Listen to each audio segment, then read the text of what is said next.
I read the logs from a ranger who went missing in 1997. I used to work for the National Park Service. Not going to say which park because I still have friends out there, but I'll tell you this much. It was one of the bigger ones. Vast, dense, beautiful.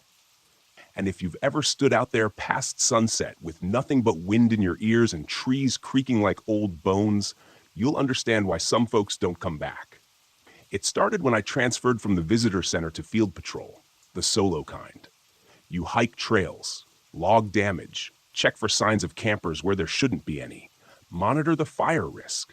Most of it's boring as hell, lonely but peaceful. Then one afternoon, I found a locked drawer in the back of our ranger cabin. It was wedged behind an old map case, barely noticeable. I asked around. No one seemed to know who had the key or what was inside. But one of the older rangers, a guy named Ree, just stared at me too long when I brought it up. Said some drawers don't need opening. Then walked off. I didn't let it go. A couple nights later, I stayed late after my shift, waited till the station emptied out, and used a crowbar from the shed. Took some effort, but the drawer finally gave. Inside were a bunch of notebooks, water-stained, half-moldy, reeking of mildew, and that weird dusty smell like they hadn't been touched in decades. They were field logs, handwritten, labeled Ranger Howell, and dated 1996 to early 97. Thing is, nobody by that name worked here. Not on any of the rosters, not on any park memorials. Like the guy didn't exist. But the notes were real, and the more I read, the worse it got.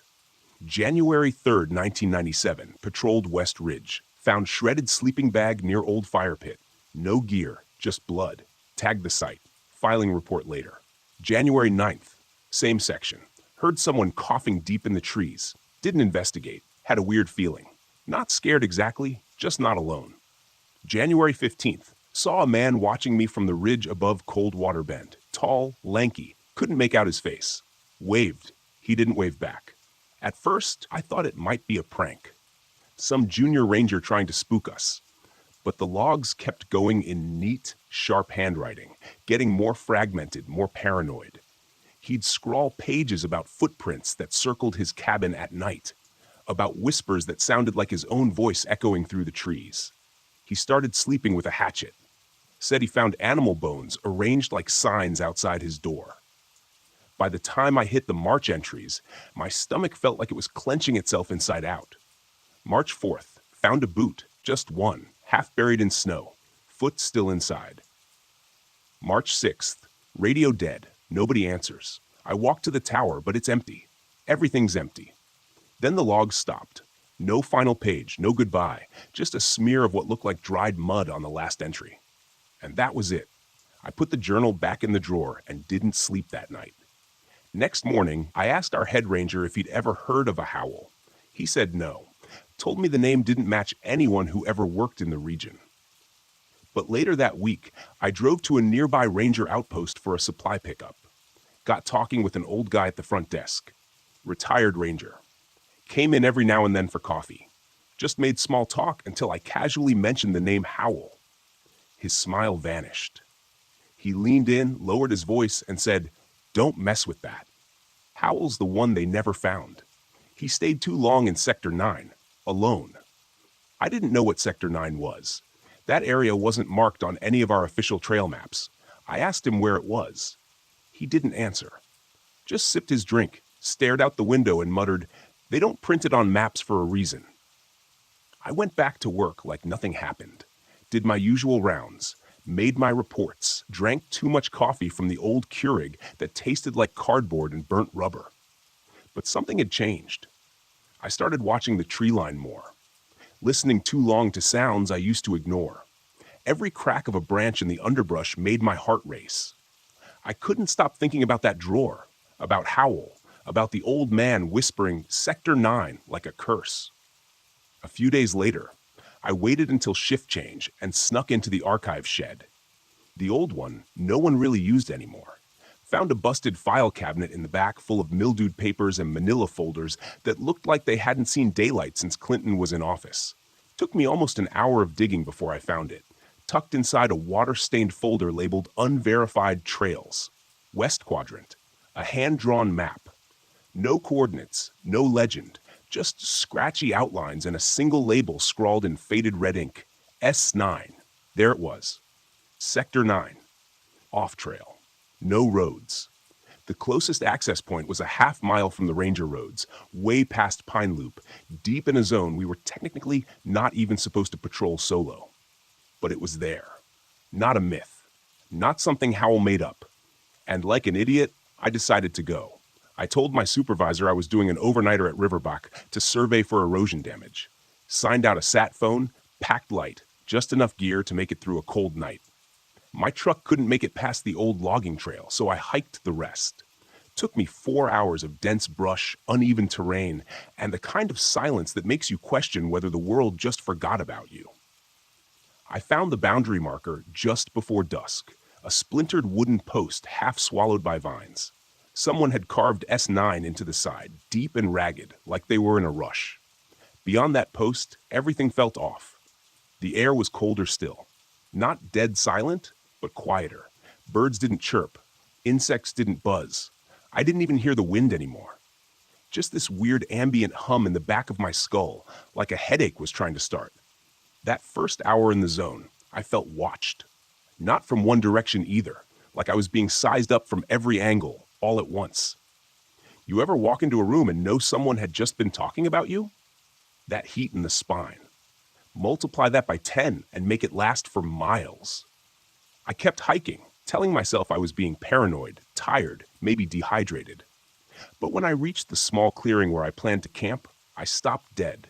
There was a structure, not a cabin, not a ranger post, just a crude shack made of splintered timber and rusted sheet metal, partially collapsed, half covered in ivy.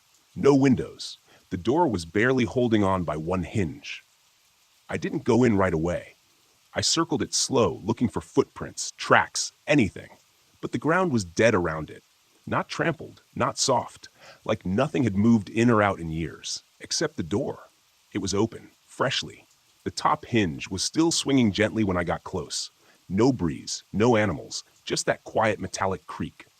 I stepped inside, holding my flashlight low.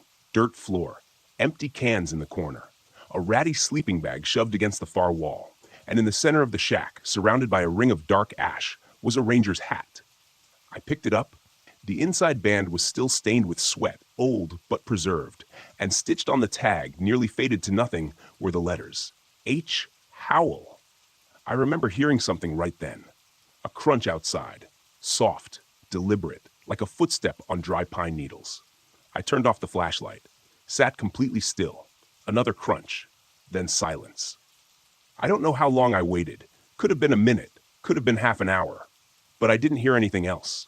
When I finally stepped out of the shack, the trail behind me was different. The bushes were pushed in. Branches snapped waist high. Someone had been there, standing just outside, watching. I slept with my knife open and my sat phone pressed to my chest. And I didn't sleep long because just after 2 a.m., I heard the crunching again. Closer. This time it circled the shack. Slow, deliberate, like whoever or whatever was out there wanted me to hear it. The footsteps didn't stop. They just kept pacing around the shack. Soft, steady crunches like someone was walking barefoot on dry needles and gravel. Not running, not sneaking, just circling over and over. At first, I thought it was a bear or a cougar, but there was a pattern to it, a rhythm. 3 steps. Pause. 5 more. Pause. Then 2 quick ones, like a shuffle. Then nothing for several seconds. It was too deliberate. I didn't move. Didn't even breathe hard. Just gripped the knife and sat there with the sat phone in my lap, trying not to panic. The phone had no signal, by the way. Dead weight. Might as well have been a brick. I tried to text anyway. In S9, possible stalker, send backup, but the bar never filled. The message sat there, stuck on sending. Around 2:47 a.m., the steps stopped altogether. But I didn't hear anyone walk away. No crunching retreat. Just silence. That unbearable stillness again, like the air itself was listening. And then came the knock. One single tap on the shack wall. Not the door. The wall directly behind where I was sitting. I nearly pissed myself. It was knuckles, not claws, not a branch falling. A clear, deliberate knock. Just once. And then a voice. It was low, hoarse, like someone who hadn't had water in days. A man's voice. "You took my hat." I froze. Every hair on my arm stood up like needles. It wasn't shouted. It wasn't angry. It was quiet. Calm. Like he'd been standing there all night, just waiting for me to realize it. I didn't answer. I didn't even look. The voice didn't come again. No more knocks. I sat in that goddamn shack until daylight bled in through the cracks in the walls and the birds finally started chirping again. When I opened the door, no one was there. No tracks. No signs of anything or anyone except the trees. The trees around the shack weren't right. I know how that sounds, but hear me out. They were bent inward toward the clearing, like something had been leaning on them. Like a dozen tall figures had stood just out of view all night, hunched into the canopy. And then I saw the tree closest to the shack. Someone had scratched into the bark with something sharp. Maybe a hunting knife. Maybe fingernails. I stepped up and read it out loud without meaning to. Stay with me. The shack. The logs. The hat. Howell never left. I didn't eat. Didn't drink. Just packed up and hiked out as fast as my legs would take me. The whole way back, I felt eyes on me. And every 30 minutes or so, I'd hear movement, quick and light, just behind me, just far enough that I couldn't turn fast enough to see it. Once, I swear I heard my own voice say my name. Not someone calling my name, saying it, like a statement, like this is who you are now. When I made it back to the Ranger Road, I damn near collapsed. My knees were shaking, my lips cracked from dehydration. My sat phone started pinging signal again. And the message I'd tried to send the night before had failed. It didn't bounce back, just disappeared, like it never left the phone. I didn't report what happened. What was I supposed to say? That a ghost ranger whispered through the shack wall and tried to get me to stay? That I heard footsteps all night and found trees bowing inward like they'd been watching me? Even if I tried to tell someone, they'd just say it was fatigue, paranoia, too much time alone in the woods. Hell, maybe that's all it was. Except when I got back to the main station, I made a mistake. I went back to the drawer, back to the logs. But this time, when I pulled them out, there was an extra journal on top. Newer, cleaner. My name was on it in handwriting that wasn't mine. Inside was only one entry. You came to me just like the others. You know the woods better than anyone. You belong here. You understand. The world outside doesn't want you. Stay. Just stay. And on the second page, written in faint red ink, I took your message. I'll answer next time. I quit 2 days later, didn't give notice, didn't clean out my locker, just left the keys on the counter and drove until my tank ran dry. I rented a motel room 2 towns over, still smelling like smoke and damp moss, and I didn't sleep the entire first night. Every time I closed my eyes, I saw that shack again. Not just in my memory, in detail, like I was still inside it. The groaning wood, the cold ring of ash, that hat. I kept telling myself it wasn't real, just stress, right? Mental fatigue. The mind plays tricks on you when you're isolated for too long. That's what they always say. I almost believed it until my second night in that motel. Around 3 a.m., I woke up to find the door unlocked. Not just unlocked, wide open, swinging gently in the breeze like someone had just walked through it. I hadn't opened it. I triple-checked it before bed. There were no cars in the lot outside, no guests on my floor, no sounds except for a distant creak like metal scraping pavement or dragging something heavy. I grabbed the desk lamp and stepped to the doorway, heart hammering in my throat. Nothing there. But when I looked down, I saw it on the threshold. A pine needle. One. Just lying there in the middle of the rug. I hadn't been near a tree in over 48 hours. That morning, I left the motel, found a Starbucks, and tried to use their Wi-Fi to search anything I could about Sector 9. Ranger Howell. Missing persons. Local disappearances. I expected nothing. Instead, I found a thread buried in an old forum from 2008. One of those weird survivalist boards that looks like it hasn't been updated in years. The post was titled, "Anyone hiked S9? Found Bone Circle plus boot?"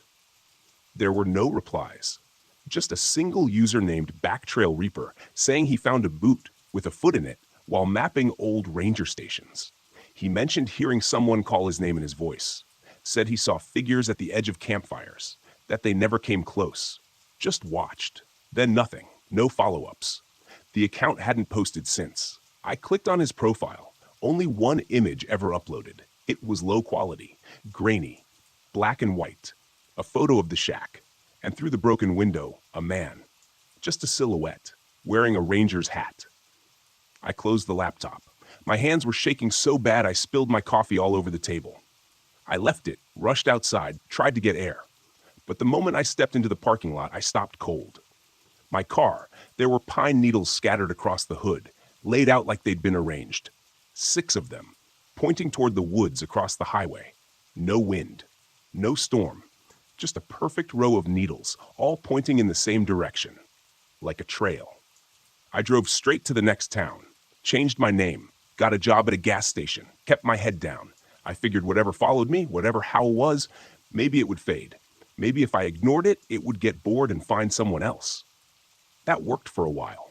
A few months passed. I didn't see or hear anything. No whispers, no knocks, nothing in my dreams. Then about 6 weeks ago, someone left a package on my porch. No return address. Inside was a small leather-bound notebook and a ranger's patch.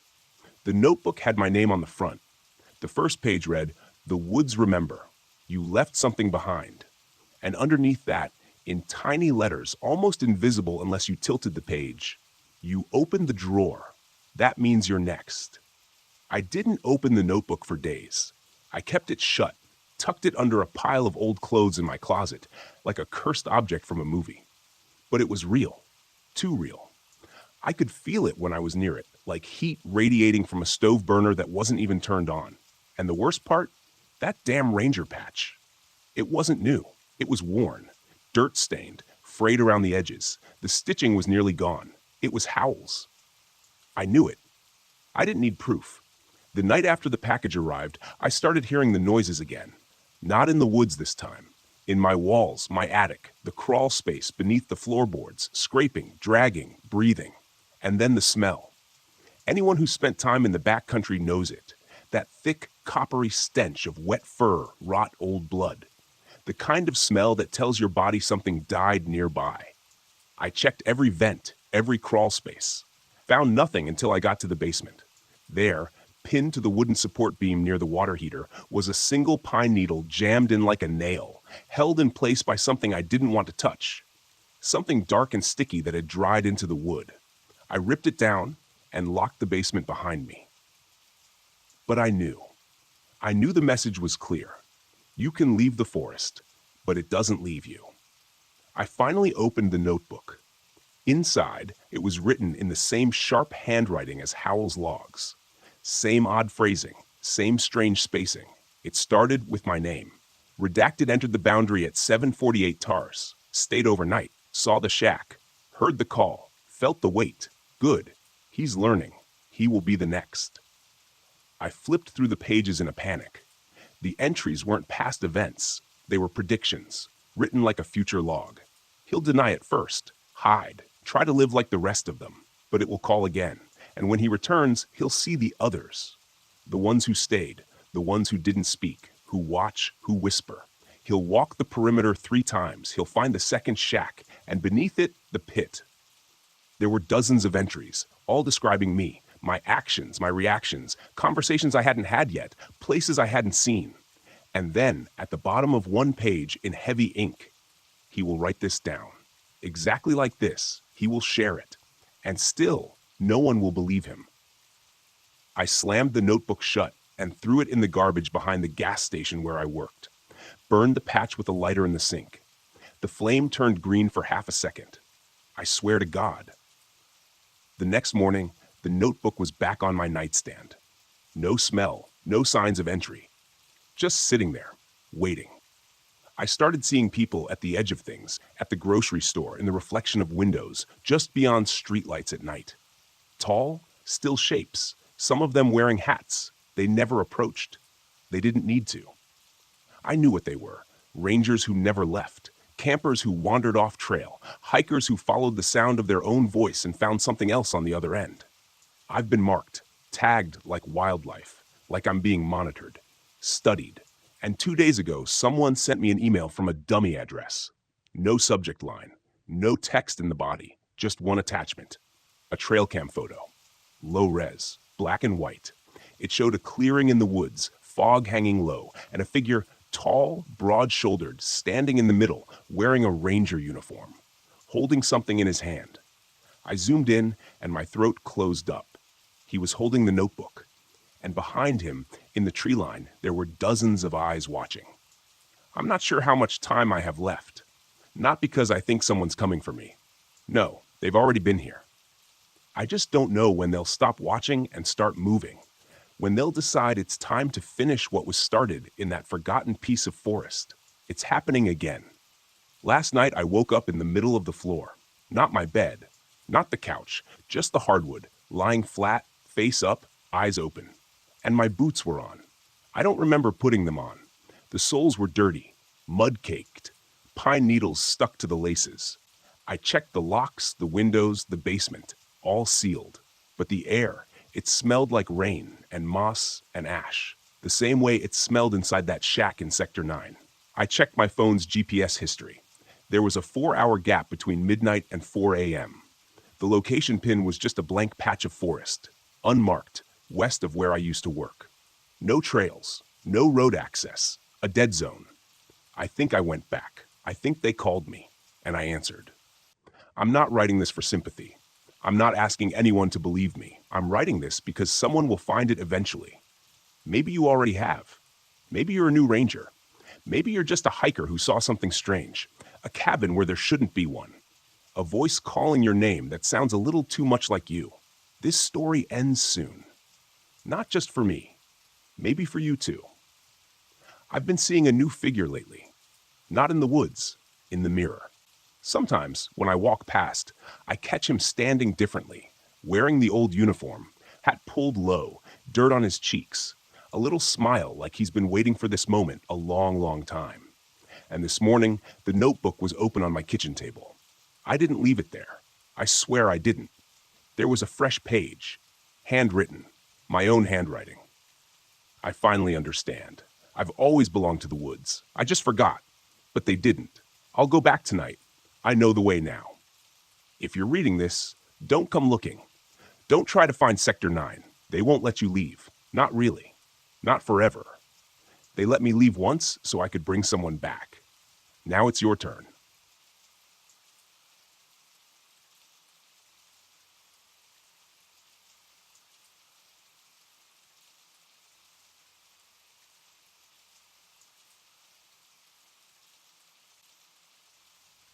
This trail only appears at 3:17 a.m.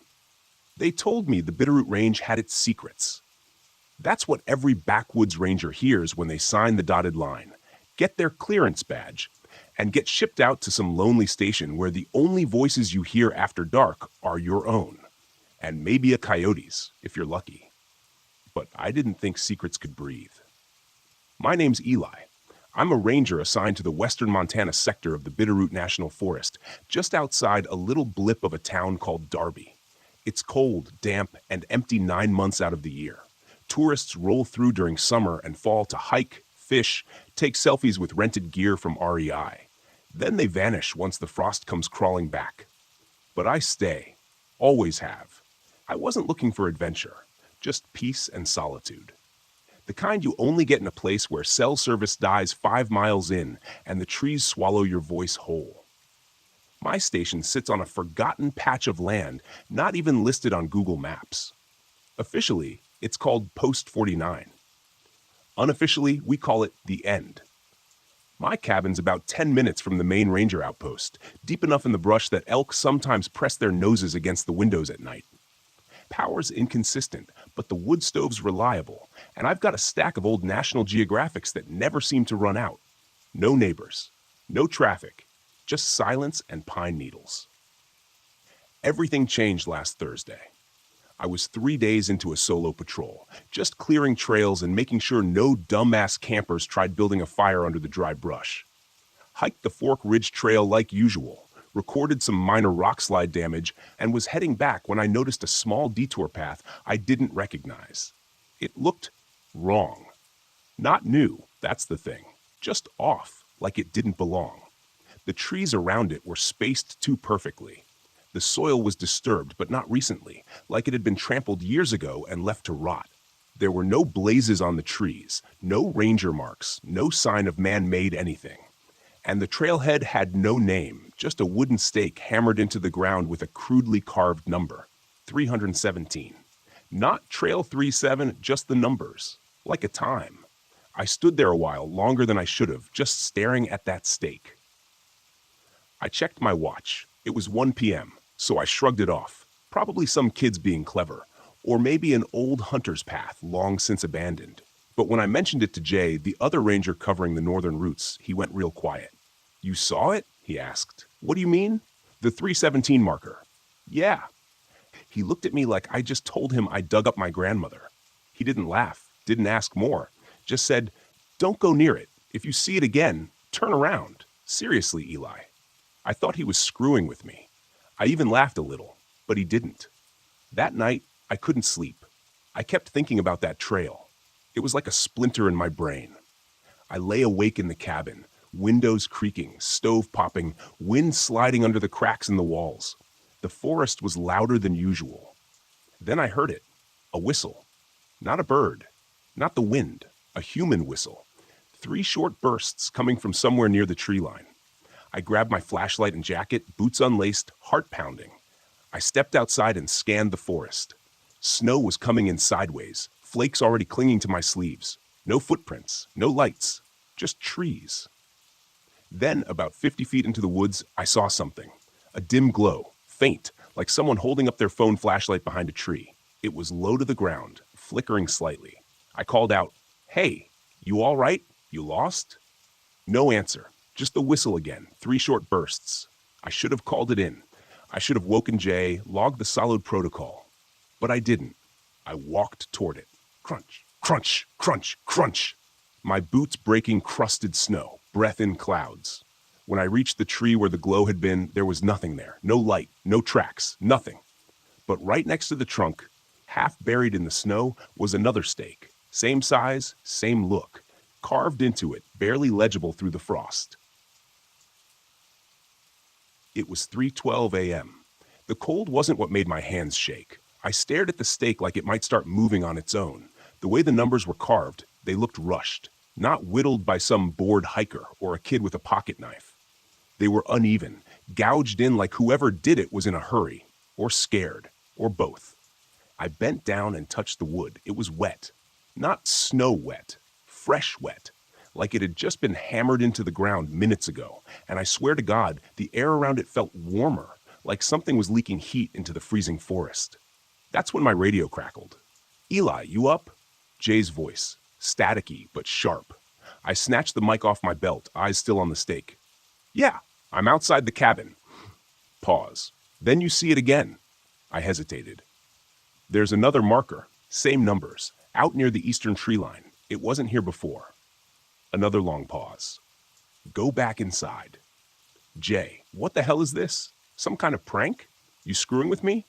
"No, I'm not screwing with you. Listen, I've seen that trail before too. Twice. First time I followed it, I lost a full hour, like time just skipped. Second time, I heard someone whisper my name, but I was alone. Jesus, Eli, listen to me real careful. If you ever see the trail, not just the stake, the actual trail, and it's exactly 317, you need to leave immediately. Don't look back. Don't speak to anyone you see on it. Just leave. Run if you have to." My mouth went dry. "But what is it? Is it some nut job screwing with us? Meth heads?" "No," Jay said, his voice low now. "It's not people. I don't think it ever was." I didn't respond. I just slowly backed away from the stake, still feeling the heat rising off it like a vent in the snow. That night, I barely slept. I kept all the lights on, even the porch light that flickered and made a faint buzzing noise like a dying fly. I kept the radio on channel 1, volume low. No new calls came in. Just wind, occasionally slicing through the trees like nails dragging across aluminum. At 3:17 a.m., I watched the clock. Nothing happened. No sounds, no light, no whistle. Until about 10 minutes later, when the motion sensor out back clicked on. I froze. Something or someone was out there.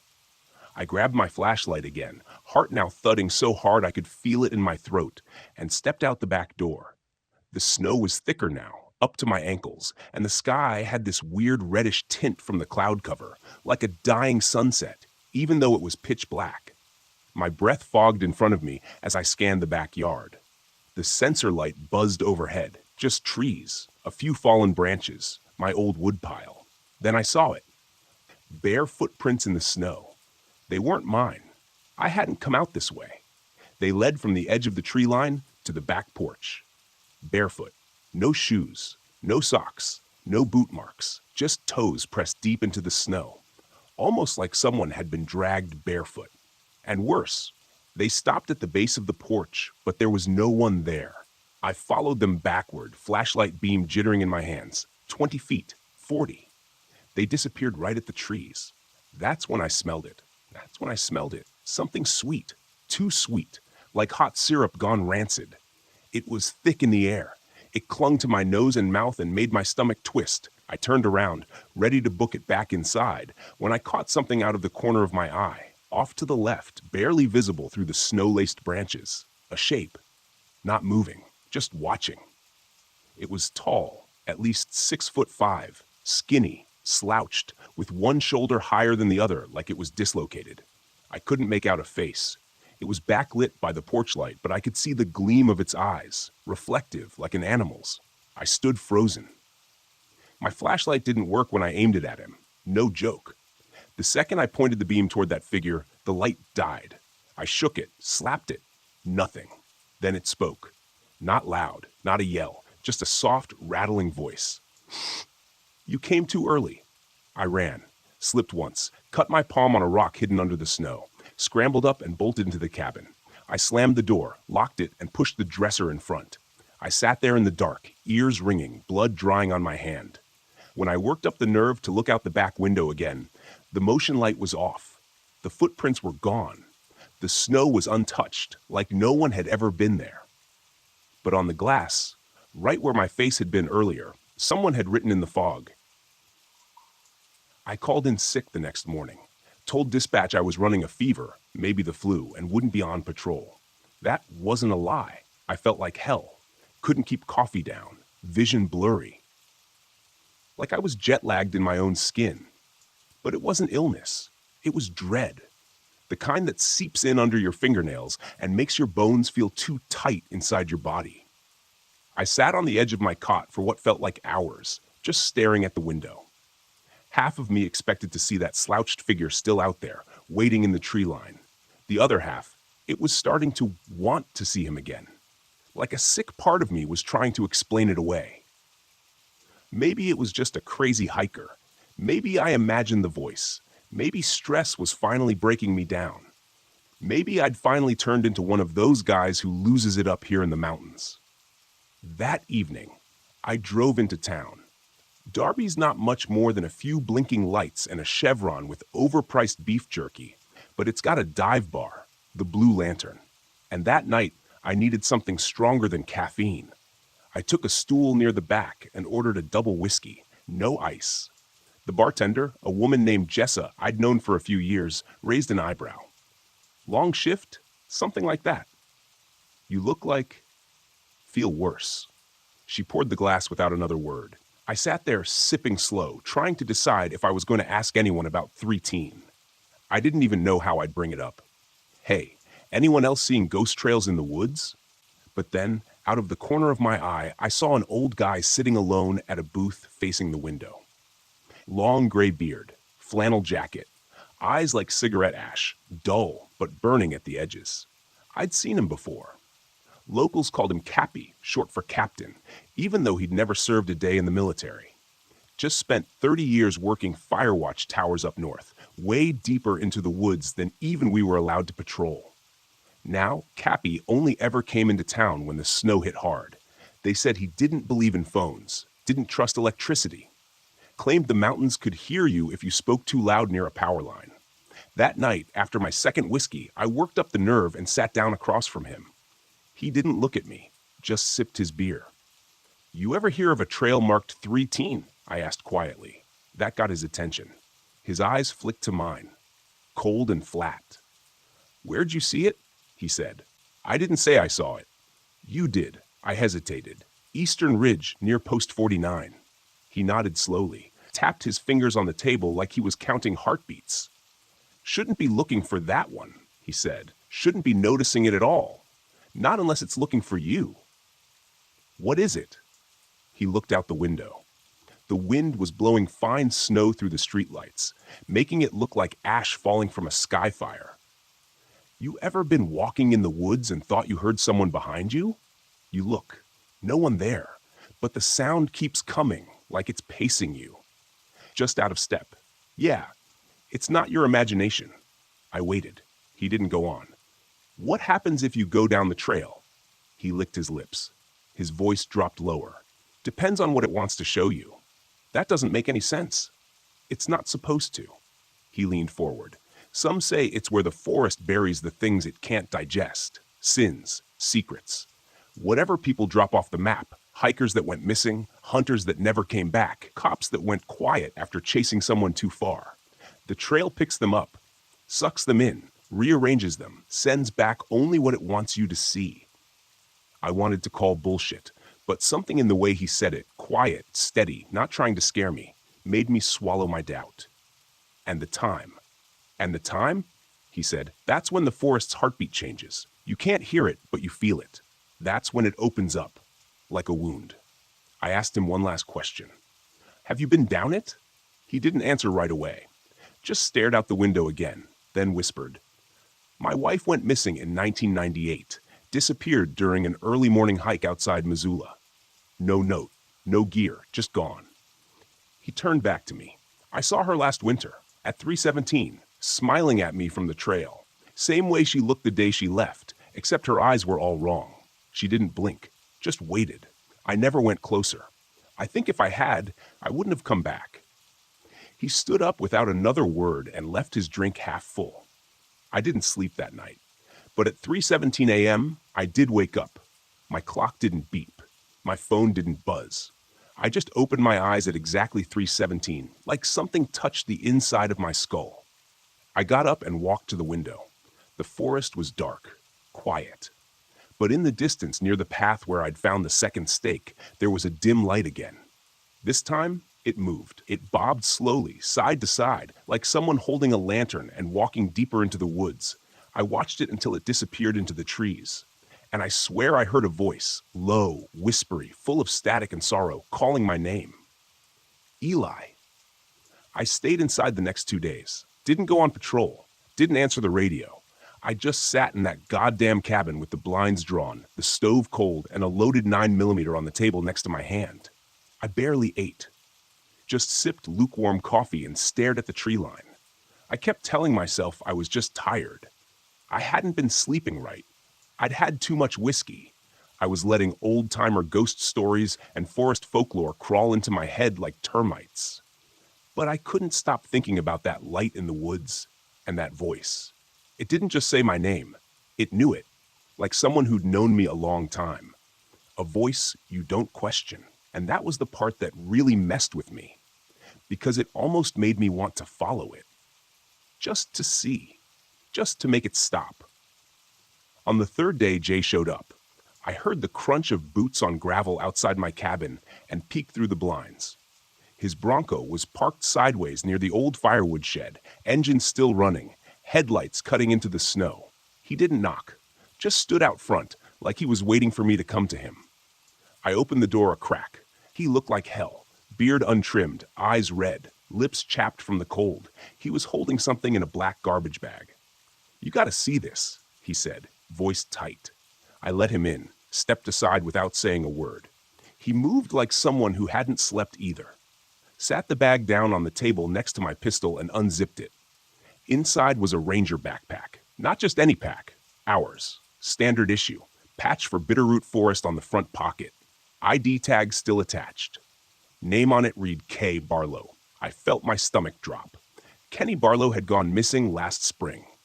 Young guy, only 6 months into the job. Sweet kid, a little green, always carried a stupid flask shaped like a fish. He was supposed to do a simple solo patrol, trail maintenance. Nothing off path. Never came back. Search and rescue ran for 10 days. Dogs, drones, ground teams. No signs. Nothing.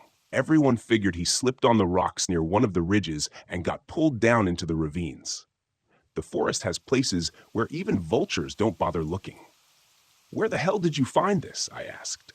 Jay didn't speak right away, just unzipped the main pouch and dumped the contents onto the table. A small notebook, a cracked plastic compass, a few empty granola wrappers, and a handheld GPS, completely dead. But the real thing, the part that froze my blood, was a map. A hand-drawn trail map, smeared and bent, with one path circled in red ink. No name, just a time written underneath it in shaky letters. 3 Jay finally spoke. His voice was raw. "I was out near Coldwater Creek, just north of the ridge trail. Wasn't looking for anything, just needed air. Something felt off, like the trees were watching." I nodded slowly. Then I saw this little cut path down the side of a hill. Steep, narrow, barely wide enough for one boot. I don't know why I followed it. I just did. He looked at me, eyes wide. Felt like something needed me to. That phrase, it stuck in my head. "Needed me to," he went on. Trail went maybe 40, 50 feet, then it just stopped, dead end. But sitting there, propped up against a boulder like someone had gently placed it, was the pack. Bone dry. No snow on it, no dirt, like it had been set there 5 minutes earlier. I didn't know what to say, so I asked the only thing that made sense. "Do you think he went down the 317 trail?" Jay nodded. "I think he found it, or it found him." We both sat there for a minute, the map between us like a cursed relic. Then Jay looked me dead in the eye. "I don't think Kenny's dead." "What do you mean?" "I think he's somewhere else. Not gone, just caught, like bait in a trap." I should have laughed. Should have told him to go home, get rest, stop chasing ghost stories. But then he pulled something else from his coat pocket and slid it across the table. A photograph, Polaroid style, old, bent. It showed a figure standing just off the trail in the woods. Pale face, grimy ranger jacket, eyes hollowed out by shadow, barefoot. Kenny. But he wasn't smiling, he wasn't waving. He was staring straight into the camera, and his mouth was hanging open wide, like he was screaming. Only. There was no sound. The photo gave me this horrible feeling, like I was looking at something I shouldn't see. Like my brain didn't know how to process it. My vision blurred the longer I stared. I pushed it away. Jay leaned in again, whispering, "There's something down that trail, Eli. Something that shows you what you want, who you lost. But it's not real. It's not them. It's just wearing their skin." The clock ticked loudly in the silence. Jay stood. "I think I'm going to follow it." "What? No, Jay. You saw what happened to Kenny." He cut me off. "If it has him, I need to try. If I wait too long, I don't think I'll be able to resist it anymore. It's pulling at me every night. Same dream, same time. I hear my sister's voice. She died in a car wreck 5 years ago, but on the trail, she sounds alive." He looked at me real soft. "You'll understand soon." Then he walked out the door, leaving the photo, the map, and me behind. I haven't seen Jay since, but now every night at exactly 3:17 a.m., something knocks on my door. 3 times. Always slow, always patient, and then it waits. It started knocking every night, 3 knocks, always at 3:17 on the dot. Never a second early, never late. Like it knew when I was at my most vulnerable. Right at the edge of sleep, body heavy, mind loose and foggy. That in-between state where dreams smear against the walls of the real world and nothing feels safe. The worst part? It never tried the doorknob, never rattled it, never banged, just knocked. Soft, almost polite, like it was waiting for me to open it, willingly. And some nights, I almost did. I'd stand there just feet away, hand hovering over the knob, my breath fogging the cold air, leaking through the cracks, my skin crawling because I could feel it on the other side. The presence, it wasn't just a person, not anymore. It was something stretched into the shape of a man, something that knew how to mimic human need. One night after the knock, I heard a voice, faint, muffled through the wood, but clear. "Eli, it's me. You left me." It was Jay's voice, and it was broken, like someone had scraped the life out of it with a rusted fork. I didn't open the door. I didn't speak, but I didn't sleep again either. Over the next few days, things inside the cabin got worse. It felt like I was rotting from the inside out. Food tasted wrong, metallic, bitter. My mirror fogged over even when the air was freezing, and my reflection, it started twitching when I didn't. I burned the photo of Kenny. Didn't help. I burned the map next. Watched the red ink curl into smoke. The flame turned green for a second, no lie, and the smell was like wet leather left in a trunk full of roadkill. I almost threw up. But still, the trail kept calling. It's like it had embedded itself in my brain. Even when I tried to think of normal things, grocery lists, emails I needed to answer, memories of summer nights in college, my mind always drifted back to the same mental image. The forest opening like a mouth. The trail waiting like a throat. I reached out to a retired ranger named Cole, who used to work Bitterroot back in the 80s. I found his number buried in some old ranger database, listed under Emergency Historical Consult. Sounded like bullshit. I called anyway. He answered after 2 rings. Didn't even say hello. Just, "You're seeing it now, aren't you?" I didn't know what to say. "Has it come knocking yet?" "Every night," I said. He exhaled sharply. I could hear him light a cigarette. "You still in the cabin? Post 49? "Yeah." "Burn it." I blinked. "Excuse me?" "You heard me. Burn it to the goddamn ground, whack. It can't root if you're not still. You stay in one place too long. It roots. That's how it pulls you in. Through dreams, through grief, through regret." He took a drag, coughed. "They won't tell you this officially, but that land was red zoned in '79 before it was Forest Service property. It was privately owned. Logging family disappeared. Whole goddamn house found empty. Dinner still on the plates. Lights still on. Search parties went missing. 2 of them turned up naked and smiling with no eyes. Rest were never found." I paced my cabin while he spoke. My boots felt like they were getting heavier. My head was full of bees. "Cole, what is it?" There was a long pause. Then, very quietly, he said, "I think it's something the forest uses. Like a trap. It mimics your losses, projects what you wish was still alive, makes you follow it.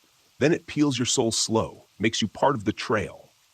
That's why people keep disappearing. They're not dead. They're pieces." My throat went dry. "Pieces?" "Pieces of the damn path. That trail doesn't lead anywhere. It grows. Every time someone follows it, it gets longer, wider, hungrier."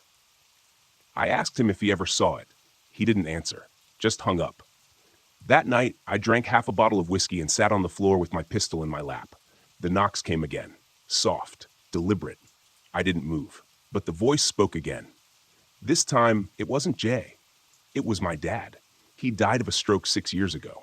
We weren't on great terms. Last time we spoke, we fought over something stupid. I never got to apologize, never got closure. And now, through the wood, he was whispering, "Son, please, I don't want to be alone anymore." I cried, not proud of it. I sat there in the dark and wept like a kid, my body shaking, pistol shaking in my hands. Because that's how it works, doesn't it? It doesn't just chase you. It doesn't jump out of the woods with fangs and claws. It waits, it listens, it knows who you miss, what you regret, and it offers them back to you. But wrong, distorted, hollow-eyed, and full of something that's wearing their voice like a Halloween mask. At 3:23 a.m., the knocks stopped. At 3:30 a.m., I threw up. Couldn't help it. The smell in the cabin was changing. Faint at first, like hot breath, then stronger, like something dead and wet had crawled up inside the walls. When I checked the door the next morning, there were footprints in the snow. Bare human, leading from the forest to my window. Not the door, the window where I sleep. There were fingernail scratches along the wood frame, like someone had tried to pry it open. That was last night. And tonight, the forest is too quiet. No wind, no owls, no branches cracking under elk hooves. It's like it's holding its breath, waiting for me to make a choice. And I think I'm going to follow it. I need to know what it wants. I need to know what happened to Jay, to Kenny, to everyone else it's taken. I just want to see for myself. The clock says 3:12 a.m., 5 minutes to go. I left the cabin door unlocked just once. My boots were laced, my flashlight loaded with new batteries. Not that it would matter.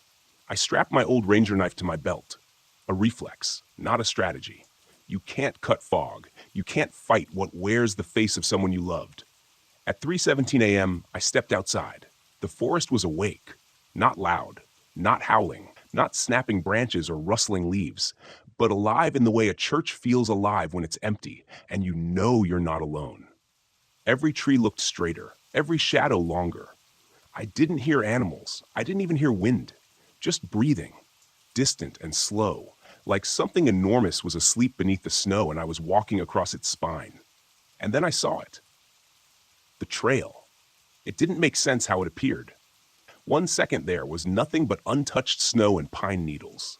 The next, there it was. Narrow, unnaturally smooth, darker than the dirt around it, like it had been burned into the ground. The trees bent away from it, like even they didn't want to touch it. And at the mouth of the trail stood a figure. It looked like Jay. Same coat, same slouched stance, barefoot in the snow, eyes too dark. But he didn't speak. He just turned and walked down the path. And like a goddamn idiot, I followed. Every step I took felt heavier than the last. My bye-bye didn't want to go, but my mind kept shoving me forward, like it was being pulled by an invisible hook buried somewhere behind my heart. The trail wound inward. Tight curves, claustrophobic gaps between trees, thorn branches that brushed my cheeks, even though they shouldn't have been growing this time of year. The flashlight flickered, then died completely. Didn't matter. The path glowed faintly beneath my feet, like embers under glass. After what felt like 10 minutes, or maybe 10 hours, the trail opened into a small clearing. There was no sky above, just a ceiling of mist. And there, waiting in the center, were 6 people, all barefoot, all smiling. Kenny, Jay, my father, a woman I didn't recognize, but something twisted in my gut when I looked at her like I should have known her, and 2 more. One was a child, a little girl. She had no eyes. They didn't move. They just watched me. And then Jay, or the thing wearing Jay's shape, stepped forward. "You came," he said. "We didn't think you would." I tried to speak, but my voice was gone. My throat felt packed with ice. He grinned wider. Too wide. "Now you can see." And that's when the others opened their mouths, one by one, slow, mechanical. They didn't scream. They played sound like radios, each one whispering a different memory. Voices from my past, twisted and looping. My father, drunk, saying he was proud of me. Jay laughing about how stupid our job really was. My mother humming a song I hadn't heard since I was 5. My own voice crying at age 9, begging someone not to leave. I dropped to my knees. I covered my ears. It didn't help. The forest wrapped around the sound and shoved it into me anyway, like it wanted to replace my memories, erode the ones I still owned, and feed me a new script, a new identity, a trail-shaped version of me. Jay leaned down, his face inches from mine. "Stay here," he said. "Stay, and you'll never be alone again." I don't know how I did it. Somehow, from somewhere, I pulled the knife. I didn't stab him. Wouldn't have mattered. I stabbed my own thigh, hard. The pain was white-hot, primal. But it worked. For a second, everything blurred, the figures distorted, the voices warped, and I stumbled backward out of the circle, bleeding and shaking. The trail shifted under my feet, began to dissolve. I didn't walk back. I ran. The snow clawed at my face. Branches grabbed my jacket. But the trail collapsed behind me like the world was folding inward. And just before it vanished completely, I looked back. Jay was still standing at the edge of the mist. Only now, he was smiling with my face. I woke up 2 miles from my cabin. No trail behind me. Just snow. Just trees. The wound in my leg was real. Deep. Clotted. Stinking of rot, like something from the trail had followed me into my bloodstream. I never went back to the cabin. Burned it, like Cole told me. Left the forest. Moved to Arizona. Flatlands. Dust. No trees tall enough to whisper. But it didn't fix me. Some nights, I still wake up at 3:17 a.m., soaked in sweat, ears ringing with phantom voices. And every so often, not often but enough, I get a call on the emergency park line I keep disconnected in the closet. It's always static. Then a soft knock on the line. 3 times. And once, just once, I heard a little girl's voice say, "This trail's almost ready for you again. Whatever it is out there, it's still growing, and it remembers." Can you tell me what time you are listening to this video? How do you feel about my video? If you like, please like and subscribe, and comment to let me know. That is a great motivation for me. Thank you guys.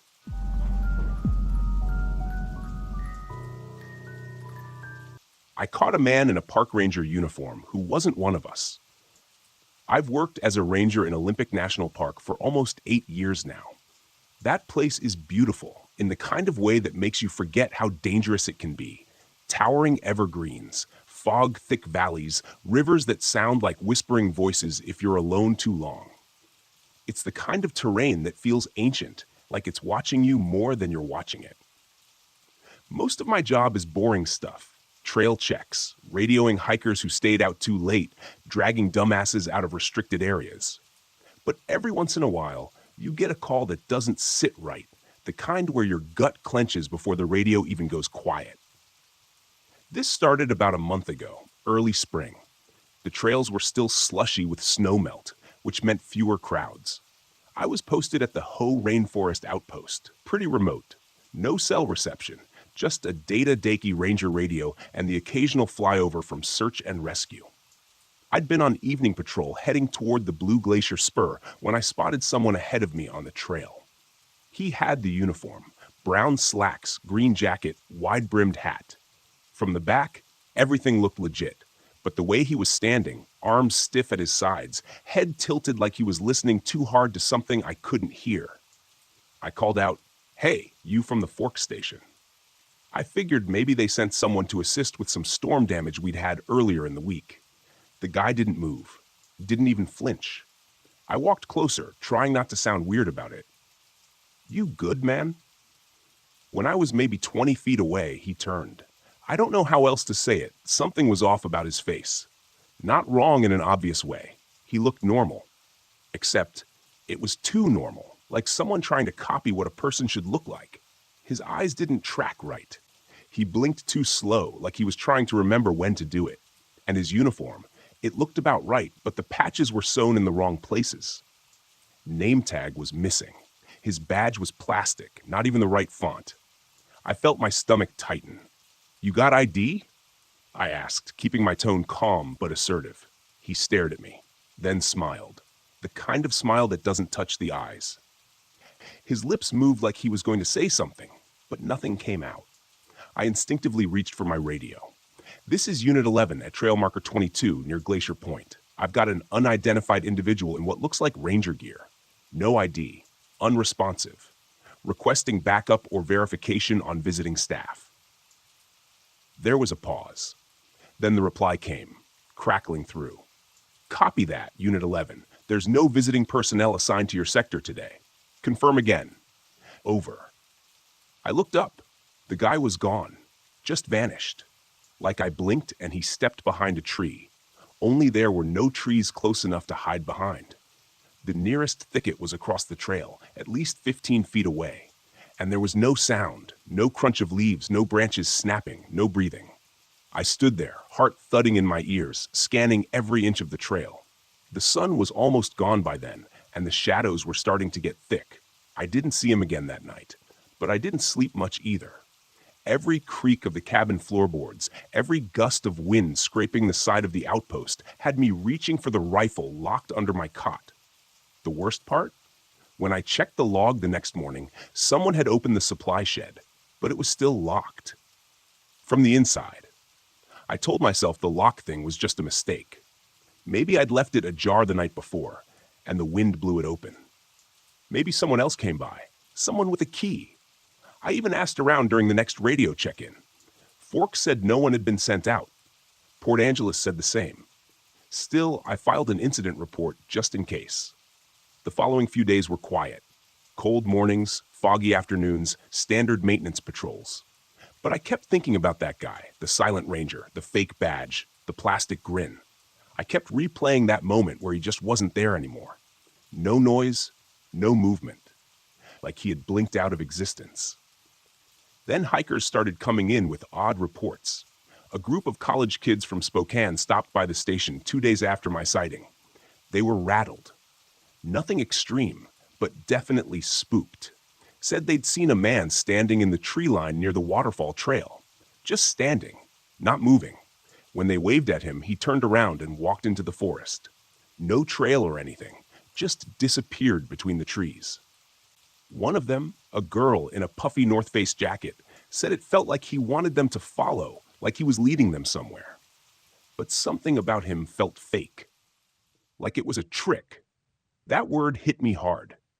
I asked what he looked like.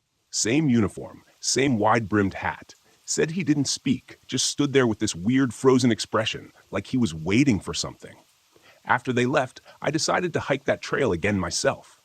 There's a spot along that path, not even a real marker, just a subtle shift in the dirt, like the trail splits for a few feet before merging back. Nobody ever takes the fork. It's a runoff route meant to divert rainwater in storms, not for hikers. But when I got to it, I stopped. There were footprints in the mud, boot prints, big ones. I crouched down to look. They matched our issue boots. Same tread, same shape. But the stride was weird. Too long, like the person had been walking stiff-legged or dragging one foot behind. I followed them maybe 30 yards off the path. The deeper I went, the quieter everything got. The kind of silence that makes your eardrums ring. Then I found the fire pit. It wasn't like a hiker's. No rocks, no structure. Just scorched earth and half-burnt wood. Around it were bones, small ones, maybe rabbit or raccoon, but they were arranged in a circle, neatly placed, like some weird art project. In the center, blackened by soot, was a ranger hat, identical to mine. I radioed it in. Dispatch asked if I wanted backup. I said yes. An hour later, I was still waiting. That's when I heard someone whistling. No clear tune, just 3 rising notes, soft and slow, like a lullaby you only half remember from childhood. I spun around, rifle half raised. The whistling stopped.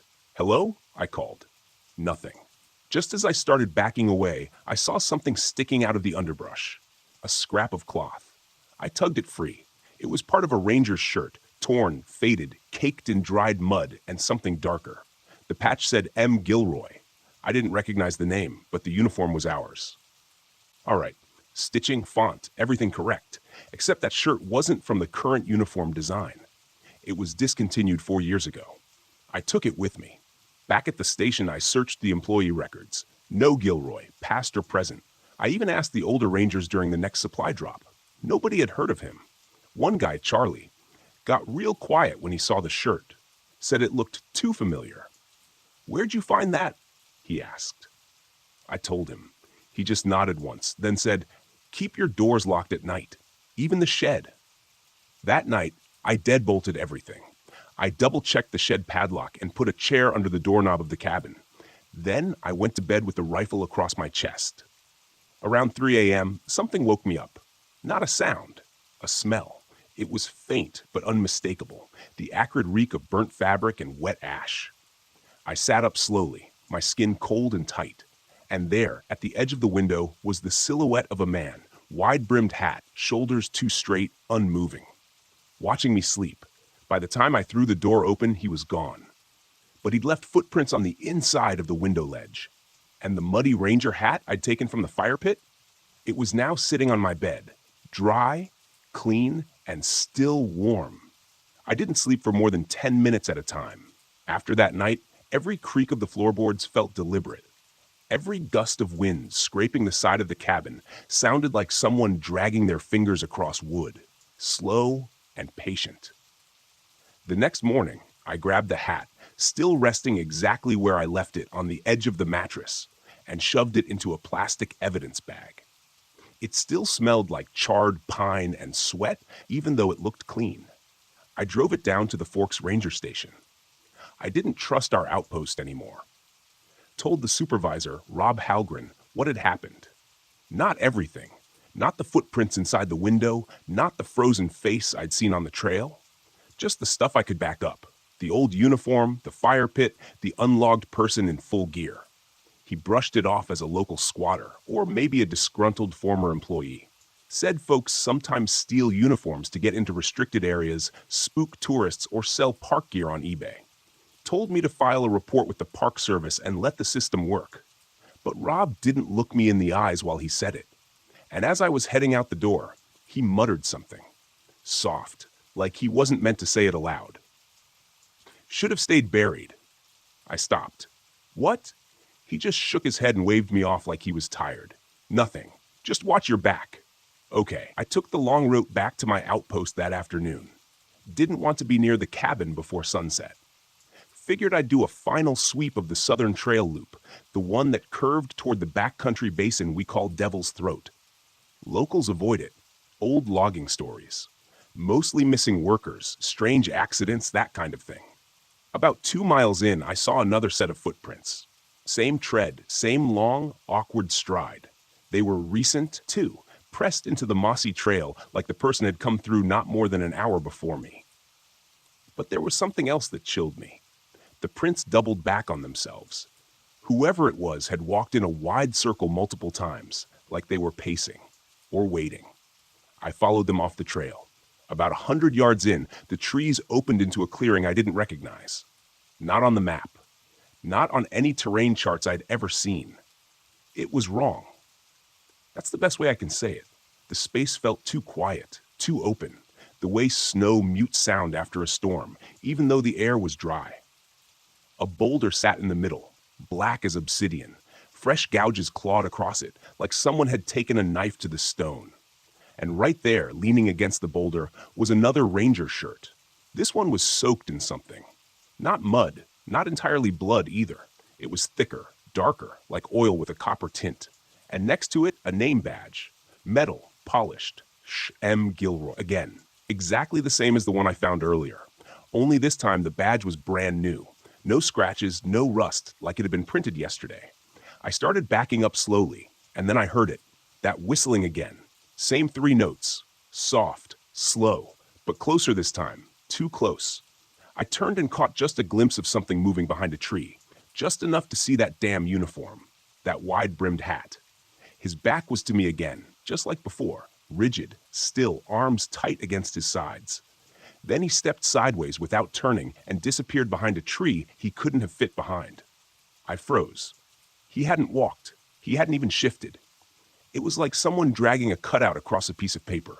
Smooth, soundless. The radio on my belt cracked to life. Unit 11, you there? We just got a distress ping off your GPS. You good? I fumbled for it. Dispatch, I need backup now. I'm near marker 42, just past Devil's Throat. I found clothing from an unconfirmed ranger ID. Possible impersonator. Extremely dangerous. He's stalking the trails. Repeat, this guy is not one of us. There was silence. Then static. Then, return to the station, Unit 11. Do not pursue. Do not engage. Lock everything. Await instruction. The voice didn't sound like dispatch. Too flat. No call sign. No repeat back. Just that one cold message. And then I heard the click. Not from the radio, from behind me. I turned around.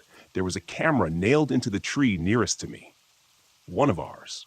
Trail cam. Motion triggered, but it wasn't pointed at wildlife paths. It was angled down at me. The lens was still moving, still adjusting. Someone had just remotely accessed it. There weren't supposed to be any cameras this far out.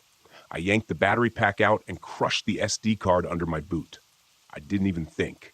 Just reacted. Then I ran. Not jogged. Ran. All the way back to my outpost, lungs burning, legs cramping, ears straining for footsteps that never came. When I got back, I slammed the door shut and locked every bolt. That was when I saw it. The muddy ranger hat. It was back on my bed. This time it was wet, dripping, and carved into the brim like with a blade were the words, "Gilroy lives here now." I didn't move for hours. I sat there on the edge of the cot with my back against the wall, rifle on my lap, and just watched the hat. Watched it drip, a slow, rhythmic plink, plink, plink onto the plywood floor. The water was dark, stained with something thick and red, like someone had steeped rust in a bucket for a week. I didn't dare touch it again. By sunrise, I was shaking. It was the kind of cold that gets into your bones. But I knew it wasn't the temperature.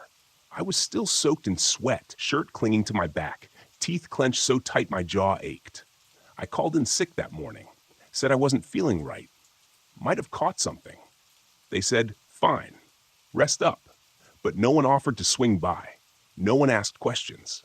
That afternoon, I packed up a bag and drove down to Port Angeles to crash at a cheap roadside motel. Place was called the Whispering Cedars. One of those no-frills joints with flickering neon and curtains that don't quite close all the way. I needed noise, cars, civilization, something with walls that weren't made of pine. I didn't sleep much there either. because that night, someone slid something under my motel room door. I almost didn't notice it. I'd left the TV on, one of those late-night History Channel marathons where everything turns into an alien conspiracy. When I finally clicked it off, I saw the edge of an envelope sticking out on the carpet. No return address, no markings, just a single Polaroid inside, but not of me. It was a photo of the inside of my ranger cabin, taken from my bedroom door. My rifle was on the bed. My boots were at the foot of it. You could see the logbook I'd left open on the desk. The timestamp on the bottom corner was from the previous night, meaning someone had been inside while I slept just feet away. My legs gave out. I hit the floor, hands shaking so hard I almost tore the picture in half. I wanted to drive straight to the police, but what was I going to say? That someone broke into a government cabin and left me a photograph in a motel 50 miles away? I checked out before sunrise and drove back to the park. I don't know why. Maybe I was hoping to prove to myself it wasn't real, that the photo was old, that it was some kind of sick prank. I didn't care. When I opened the cabin door, I almost vomited. Everything was exactly as it had looked in the photo. Rifle on the bed. Logbook open to the same page. But now there were footprints. Muddy, coming in through the door, looping around the room, stopping right beside where I should have been sleeping. I followed them with my eyes. They didn't leave the way they came in. They led to the closet. My hand hovered over the knob. I didn't want to open it. Every part of me screamed to burn the whole place down and run. But I opened it anyway. Empty, except for a second ranger uniform hanging neatly on a wire hanger. No dust, no fold lines. It had been placed there recently. And on the shelf above it, there was something carved into the wood. Not a word this time. Just a symbol. 3 sharp lines pointing down like crooked teeth. And underneath it, the number. Sochstart 1973. I don't know why that hit me so hard, but it felt significant. Like a clue I couldn't read yet. I took a photo of it with my phone.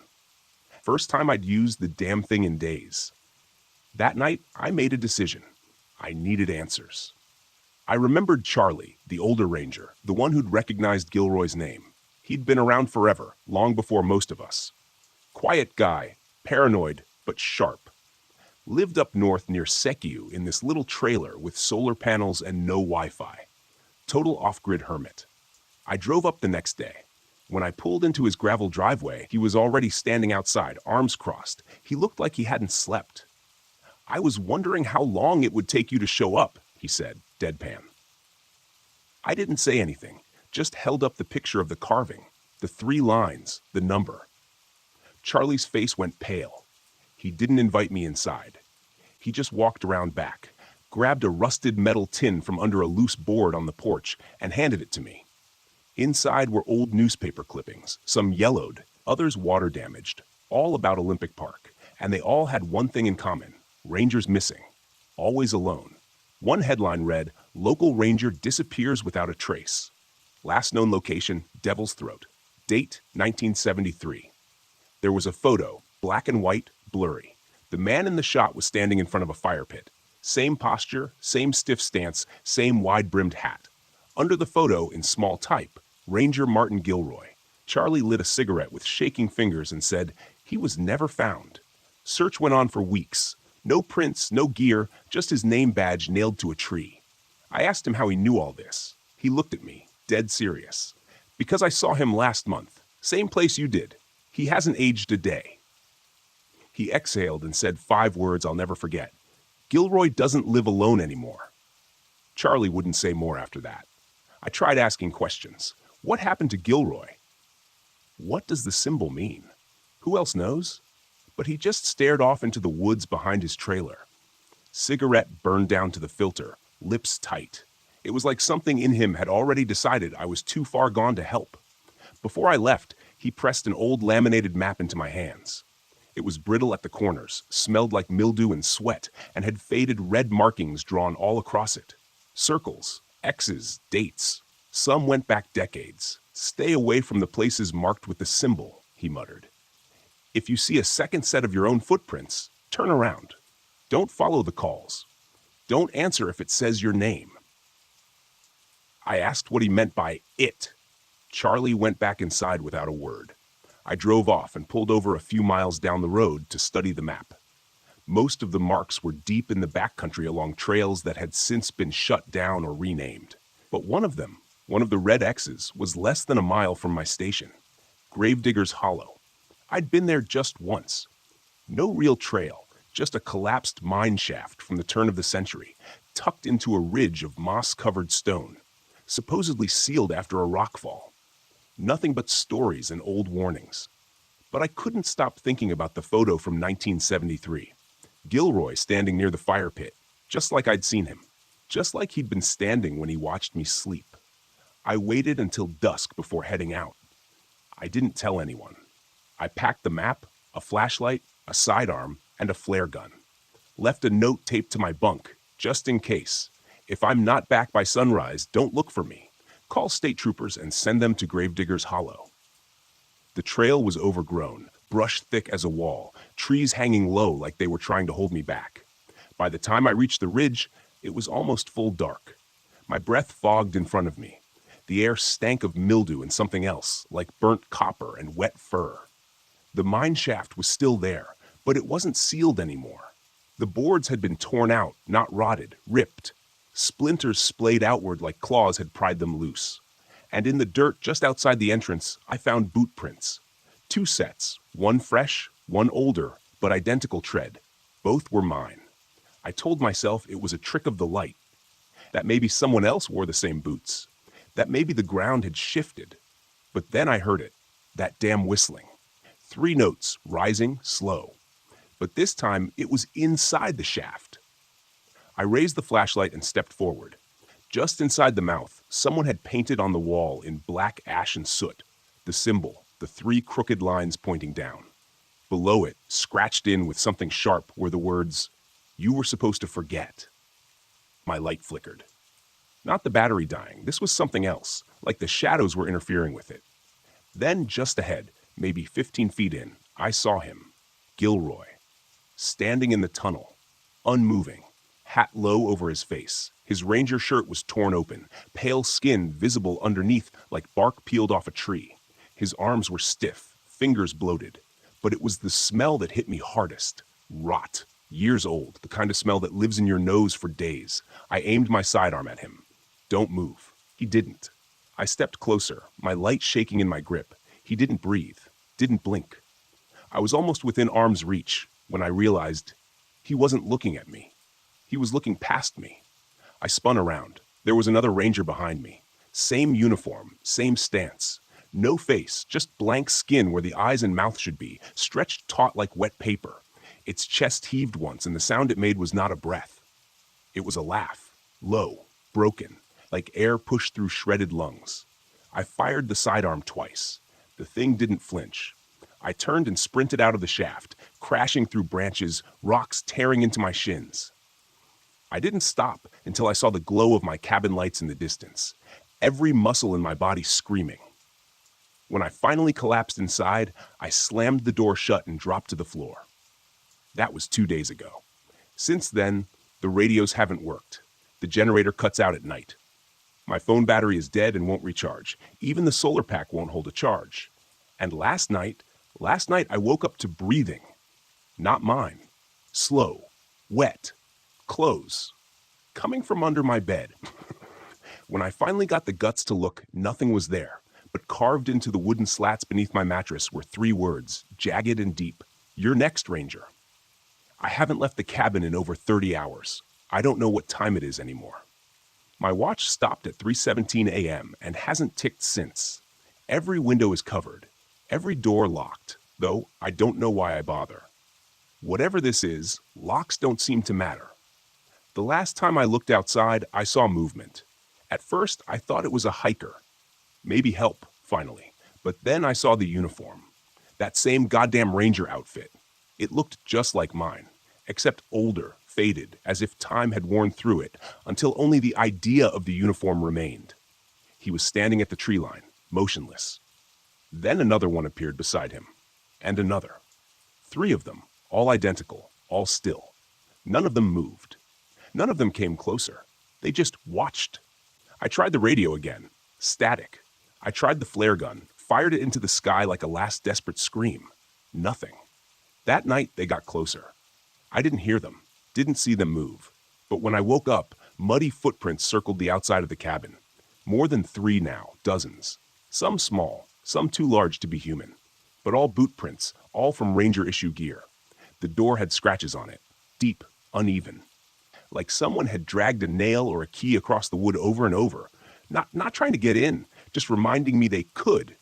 There's a pattern to them. I can see it now. 3 long lines, down over and over again. Again and again. That symbol. I thought I was losing my mind until I checked the old employee ledger, the one we keep in the bottom drawer of the filing cabinet, the one nobody ever looks at. Names, dates, assignments. In 1973, 4 Rangers were listed for patrol in this section of Olympic. Martin Gilroy, Harlan Brooks, Samuel Dawes, and a 4th name that's been blacked out, literally scratched from the paper. But something's faint behind it. I rubbed it with a pencil, shaded the spot like you do with an old gravestone. The outline of my name. Mine. The year was wrong, though. It didn't say 2025. It said 1973. I don't know what this place is. A loop. A trap. Something left behind. Older than the park. Older than people. Maybe we were never meant to be here. Maybe that's why they put rangers out here in the first place.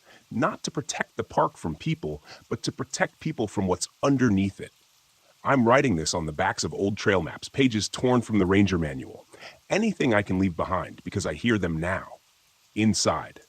Not footsteps. Breathing. Low. Close. All around.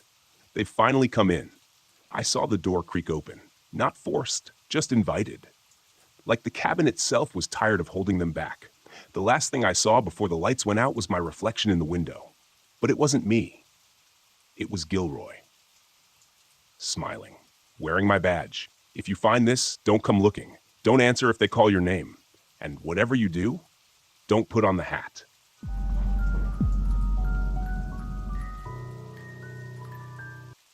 The moment our tires crunched on the gravel driveway of that rental near Mount Rainier, I knew this trip was going to be something else. I've always had a knack for sensing when things are about to turn sideways.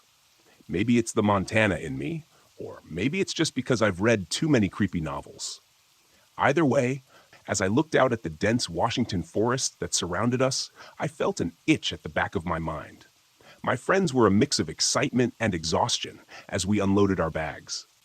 Alex, the planner of our group, had found this place. "Guys, this is going to be epic," he said with a grin that was too wide to be just about the scenery.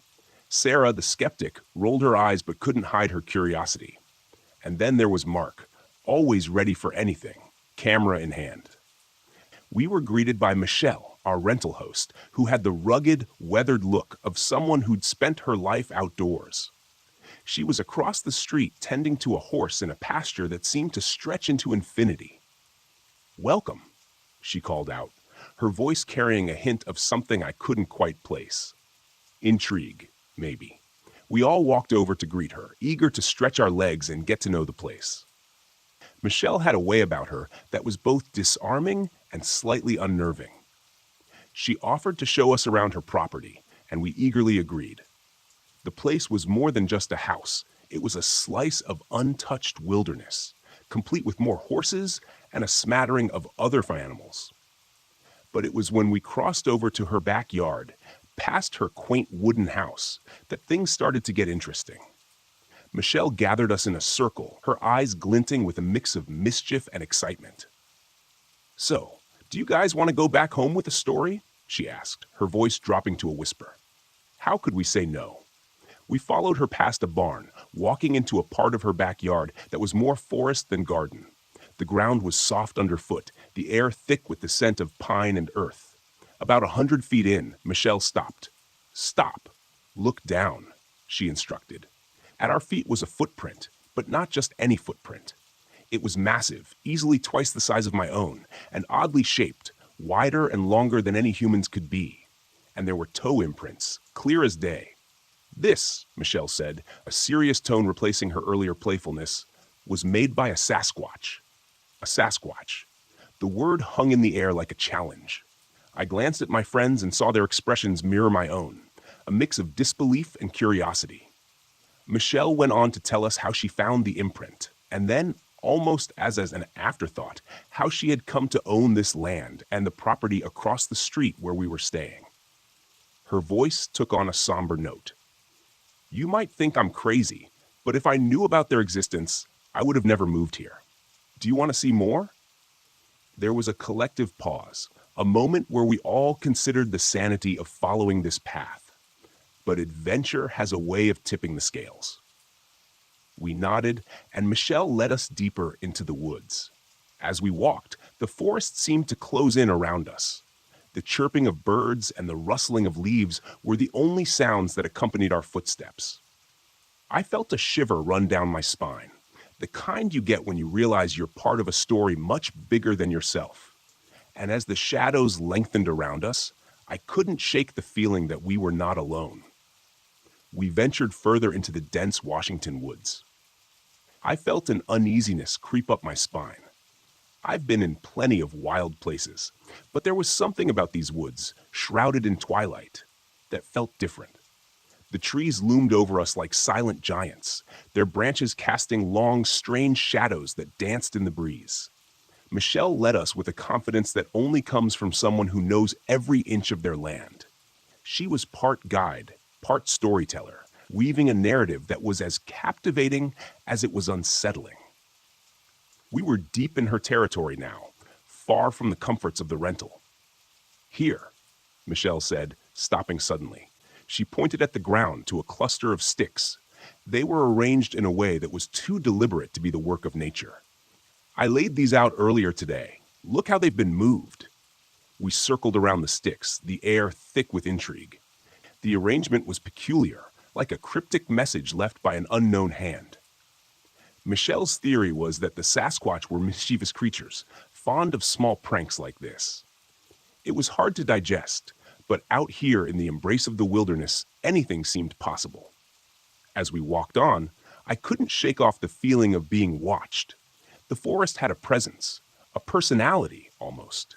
It was as if the trees themselves were alive with secrets, whispering tales of the unknown. Michelle's next words sent a chill down my spine. Right about here is where you might feel something unusual, she said, her voice barely above a whisper. And she was right. The air around us felt charged, electric. The hair on my arms stood on end. And I wasn't the only one. Alex looked around nervously, and even Sarah, our group skeptic, seemed uneasy. They asked me to bring you here, Michelle continued, her voice taking on a solemn tone. The Sasquatch, I mean. They wanted to say hello. I tried to process her words. Were we really being summoned by a legendary creature, or was this all an elaborate ruse? But before I could ponder further, Michelle posed a question that cut through the silence like a knife. Has any of you recently lost a brother, or experienced psychic abilities? We exchanged glances, each of us shaking our heads. The question hung in the air, adding to the thickening plot of our little adventure. Our journey took us to the last point of our walk. Michelle's eyes widened as she examined another set of sticks. I can't believe it, she murmured. Earlier, she had laid them out, and now they were rearranged, just like the first set. She spoke of how she often left gifts for the Sasquatch, food mostly, and how they always disappeared. I was skeptical, to say the least.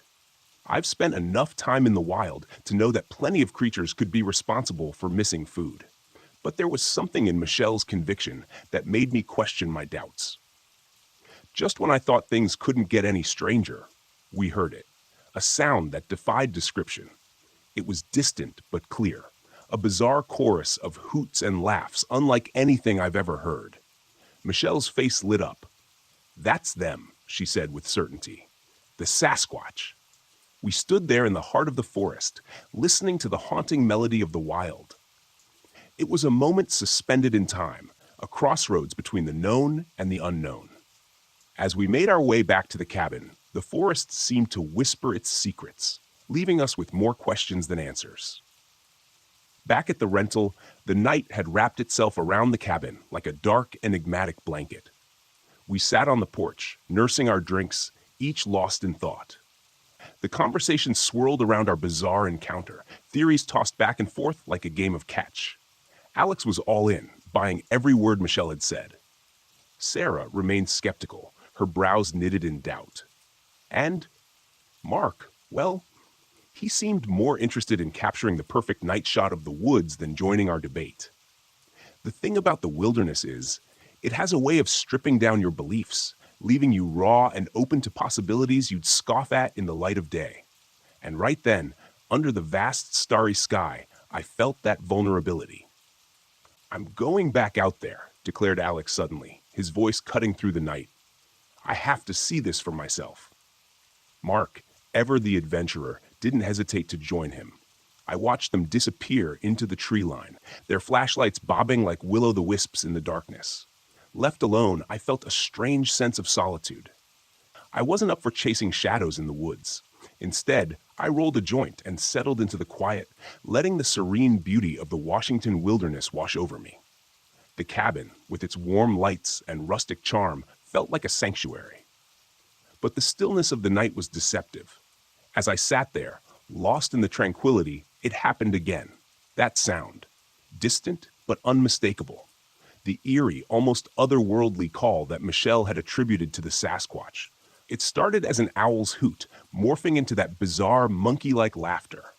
I froze, every instinct screaming that this wasn't just some nocturnal animal.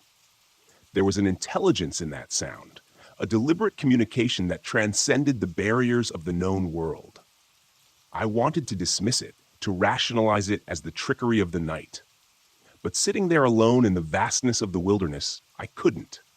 Time seemed to stretch on endlessly, the sound echoing in my mind long after it had faded away. When Alex and Mark finally returned, I relayed my experience, but they hadn't heard anything. Their skepticism was evident, and I couldn't blame them. If I hadn't heard it with my own ears, I might have been skeptical too. The night wore on, and eventually we retreated to the warmth of the cabin. But sleep was elusive. I lay in bed, my mind racing with questions. What were those sounds? Was Michelle playing an elaborate prank, or was there something more to her stories? Driven by a restless curiosity, I grabbed my phone and did what any modern-day seeker of truth would do. I Googled, "Washington State Creepy Laugh Animal." The first result was an article titled, "Bigfoot or Animals? Hair-Raising Sounds Coming from a Swamp on Indian Reservation in Oregon." My heart skipped a beat. The description matched what I had heard perfectly. As I lay there staring into the darkness, I realized that the wilderness holds more mysteries than we can fathom. And sometimes the line between legend and reality is thinner than we dare to believe. Morning in the Washington wilderness is like waking up in a different world. The light filters through the trees in a soft golden haze, painting everything in a hue of tranquility. But that morning, as I sat on the porch with a steaming cup of coffee, the beauty of the surroundings was overshadowed by the lingering questions from the previous night. The article I had found about the Bigfoot sounds in Oregon was still open on my phone. I reread it, searching for some clue, some rational explanation. But the words just danced around the possibility of the unknown, offering no concrete answers. Alex and Mark were the first to join me, their steps heavy with the lack of any real discovery from their nocturnal expedition. Sarah followed, her skepticism now mixed with a tinge of curiosity. We sat there in silence, each of us lost in our own thoughts. The conversation from last night resumed, but with a different tone. Now, there was a sense of wonder, a willingness to entertain the idea that maybe, just maybe, there was more to Michelle's stories than we had initially believed. It was time to leave the cabin, to say goodbye to the mystery that had enveloped us for the past couple of days. We packed our things, the mood subdued. The encounter with the unknown had touched each of us in different ways, leaving a mark that wouldn't easily fade. As we loaded the car, Michelle appeared. Her demeanor was the same as when we first met her, a mix of the earthly and the ethereal. "I hope you found what you were looking for," she said, her eyes twinkling with unspoken knowledge. We exchanged farewells, but her words stayed with me. Had we found what we were looking for, Or had we stumbled upon a mystery that was never meant to be solved? The drive back was quiet, each mile taking us further away from the enigmatic woods and back to our reality. But the wilderness has a way of staying with you, its mystery seeping into your soul. In the days that followed, I found myself diving deeper into the lore of the Sasquatch, reading accounts, watching documentaries. The skeptic in me battled with the part that had heard those unexplainable sounds in the dark. The rational part of my brain argued for logic, but the primal part, the part that had sat alone on that porch, knew that some things defy explanation. I realized then that the wilderness is more than just trees and wildlife. It's a living, breathing entity filled with secrets and stories that go back centuries. And sometimes it chooses to reveal a glimpse of its mysteries, not to provide answers, but to remind us that there are things in this world beyond our understanding. As I sat at my desk, the city noises a stark contrast to the serene silence of the woods. I knew the experience would stay with me. The line between legend and reality might be blurred, but sometimes the mystery is more important than the truth. In the end, our Sasquatch experience in Washington state was a journey into the unknown, a reminder of the vast and unexplored mysteries that lie hidden in the heart of the wilderness.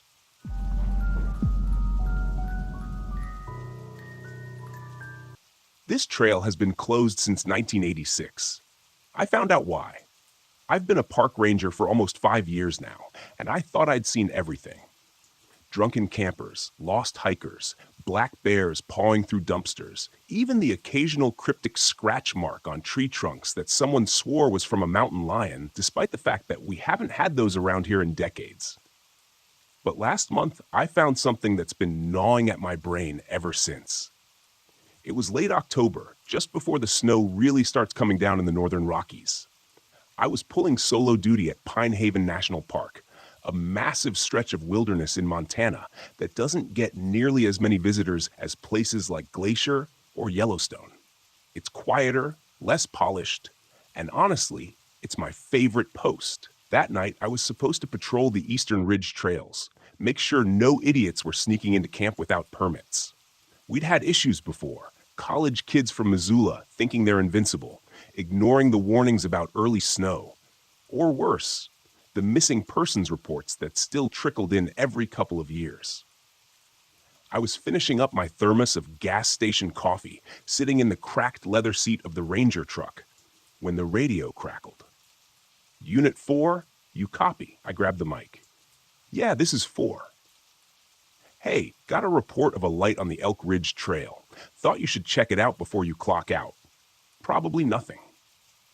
My stomach sank. Elk Ridge had been officially closed since 1986 after a rockslide wiped out a good chunk of the switchbacks. The park never reopened it. Too unstable, they said. But every now and then, you'd hear stories. Strange figures spotted near the trailhead, weird noises coming from that part of the park at night. Hikers who got turned around and ended up back there and didn't come out. Copy that, I said, trying to sound casual, though I felt my fingers tense up on the steering wheel.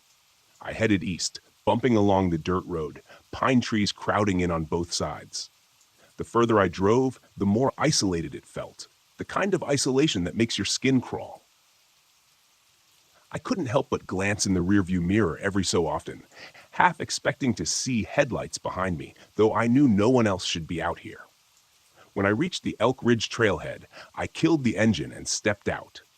The wind cut through my uniform, sharp and cold, and I pulled my jacket tighter. The place was choked with overgrowth, thorny brush curling over what was once a well-maintained path, wooden signs, long rotted and splintered, some sagging to the ground. And then I saw it, a flicker of orange light maybe 50 yards up the trail, just past a bend. I told myself it was probably a lost hiker with a lantern or a flashlight, maybe even some dumb teens trying to scare each other. I radioed back, told them I was going in to check it out. As I made my way up the trail, the crunch of gravel and dead leaves under my boots sounded impossibly loud. I kept glancing over my shoulder, swearing I heard faint shuffling behind me. But every time I turned, the woods stood still, dark and unmoving. The light stayed steady ahead, just out of reach, like it was leading me deeper in. I should have turned back. Instead, I kept moving. About 20 minutes up, the trail narrowed. I rounded a sharp curve where the trees thinned slightly, and that's when I saw him. A man standing by what looked like the collapsed remains of an old wooden bridge. He was facing away from me, motionless, wearing what looked like a ranger's uniform, or at least what used to be a ranger's uniform. The fabric was faded, sun-bleached, the sleeves shredded. His boots were caked with mud, one laced, the other flopping open like he'd forgotten how to tie it. "Hey," I called out, trying to sound firm, though my throat felt tight. "This trail's closed. You all right?" He didn't turn, didn't even flinch. The lantern at his feet burned with that strange, steady glow, not flickering like a regular flame, more like a dim, constant beam. I took a cautious step closer, hand instinctively moving to the radio clipped on my shoulder. "Sir, you need to come with me. This area is off limits." Still nothing. And then his head jerked like he'd been yanked by invisible strings, twisting slightly toward me, but not all the way. I couldn't see his face clearly. Just the outline of a sunken cheek, a mouth half open. His jaw twitched once, then again, like he was trying to speak but couldn't form words. That's when I noticed the patch on his shoulder. Pine Haven Ranger Service. But the logo, it was the old design, the one they stopped using decades ago. And his name tag, barely hanging on by a thread, read Murray. I know that name. I've seen it in the break room on a faded, yellowed missing persons notice from 1986. Ranger Charles Murray disappeared during a routine patrol on Elk Ridge Trail. Never found. Presumed dead. I stumbled back, heart hammering in my chest, and then he turned fully. I can't describe his face, not really. It wasn't rotted, not like a corpse, but it wasn't right either. His skin looked wrong, like wax left too close to a fire, sagging and warped. His eyes were wide, glassy, and his mouth hung open just enough to reveal cracked, dark teeth. He lifted one arm, pointing past me down the trail. His hand trembled violently, and when he finally spoke, his voice came out like a rasping whisper. "Turn back." I didn't wait. I ran. I didn't look back. Not until I was nearly to the truck, lungs burning, vision swimming. When I finally dared to glance over my shoulder, the trail was empty. The light was gone. The woods stood silent and dark as if nothing had ever been there. I drove back to the ranger station, shaking so hard I almost clipped a tree on the way down. I didn't report what I saw. I told them there was no one up there. No lights. Nothing. But the next night, when I was alone in the office, I went to the old records. I pulled Murray's file, and I found something I wish I hadn't. Scrawled on the last page, barely legible, was a note from the original search team. "Do not reopen Elk Ridge. If anyone sees lights or hears the name Murray, tell them to leave. Do not let them follow. I don't know what's up there. I just know I'm never going back." That night, even after I got home, small, creaky apartment above the old bakery in town, I just sat on the edge of the bed, boots still on, jacket still zipped up. My hands wouldn't stop shaking. I kept replaying it over and over, that sagging face, those trembling fingers pointing, that voice like dry leaves scraping across the ground. Turn back. God, by morning I convinced myself I'd imagined it. Maybe it was exhaustion, long shift, thin mountain air, maybe even leftover adrenaline. I hadn't eaten much that day, hadn't drunk enough water. Rangers sometimes joked about trail madness, the way your mind plays tricks on you when you're alone too long in the woods. I wanted to believe that's all it was. But then the messages started. The first came through the park's central radio midday. "Unit 4, check in." I pressed the mic. "4 here." "We got another report," dispatch crackled back. "Hikers said they saw a ranger up by the old Elk Ridge overlook." My stomach dropped. "That can't be right," I said, trying to keep my voice calm. "That trail's blocked. No one should be up there." That's what we told them, but they were pretty insistent. Said the guy was in uniform, waving them down. I almost dropped the mic. My fingers felt ice cold. I'll take a look." I didn't want to go. Every bone in my body screamed at me to turn off the radio, make up an excuse, do anything else. But I'd been a ranger long enough to know you can't ignore a call. So I went. The drive out was even worse this time. The air felt heavier, like the sky was pressing down on the forest. My ears kept popping the way they do when you're gaining elevation, except I wasn't. I was heading across a familiar flat stretch. It was like the pressure was wrong somehow, like the atmosphere was off just around that part of the park. I reached the overlooked trailhead by late afternoon. It was quiet, way too quiet. Usually, you hear at least some bird chatter, maybe the distant knock of a woodpecker, squirrels rustling in the underbrush. Today, nothing, just dead air. I stepped onto the path, moving slow, boots crunching through frostbitten leaves. The trees here were old, towering lodgepole pines mixed with ancient Douglas fir, their bark blackened and scarred from wildfires decades past. The trail twisted ahead, pale and narrow, half swallowed by creeping vines and roots. About halfway up, I saw it. A boot print. Fresh. Not from a hiker. Too heavy. Too wide. More like a work boot. Ranger issue. My heartbeat spiked. I crouched down, fingers brushing the dirt. There was a faint drag mark too, like whoever made the print had stumbled or limped. I followed the trail carefully, every step feeling like I was walking into a trap. The light was fading fast. Twilight in the woods is a strange thing. Shadows thicken, and everything feels closer, tighter, like the trees are leaning in to listen. At the crest of the ridge, I spotted something through the branches. A figure. Not moving, just standing there. I raised my voice. "Hey, park ranger here? Are you all right?" The figure didn't react. I forced myself forward. Closer. Now I could see he was facing away, just like before. Same uniform, old design, patch barely hanging on, same muddy boots. It was him. "Murray," I called out, throat dry. The figure twitched. My breath hitched. I took a shaky step back, instinct roaring in my chest. And then, in a voice like brittle paper, "You shouldn't be here." I wanted to run. God, I wanted to turn and run, but my legs locked up. My mouth opened, trying to form words, but nothing came out. He turned slightly, enough that I could see the ruined edge of his face, cracked skin, sunken eyes, the corners of his mouth torn upward in a grotesque, slack smile. "Go back." And then, behind him, deeper in the trees, something moved. I don't know what it was. I couldn't see it clearly. Just a shape, tall, thin, gliding between the pines, barely making a sound.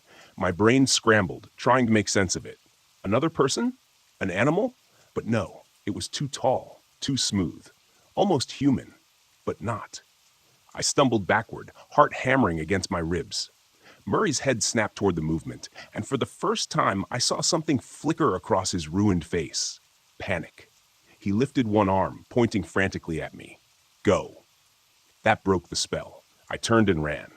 I don't remember the sprint back down the trail. I don't remember the drive.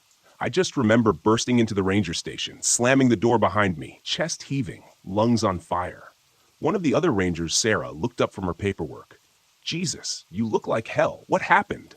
I tried to speak, but all I could manage was a broken, breathless whisper. "Something's up there." She frowned, confused. "On Elk Ridge? I thought you said it was just a dead trail." I shook my head. "No, there's something on that mountain." She opened her mouth, probably to tell me to calm down, but just then the radio crackled. "Unit 4, come in." It was dispatch. I snatched up the mic. "This is 4. A pause. Then, in a voice I swear to God sounded just like mine, distorted and slow. "Don't leave."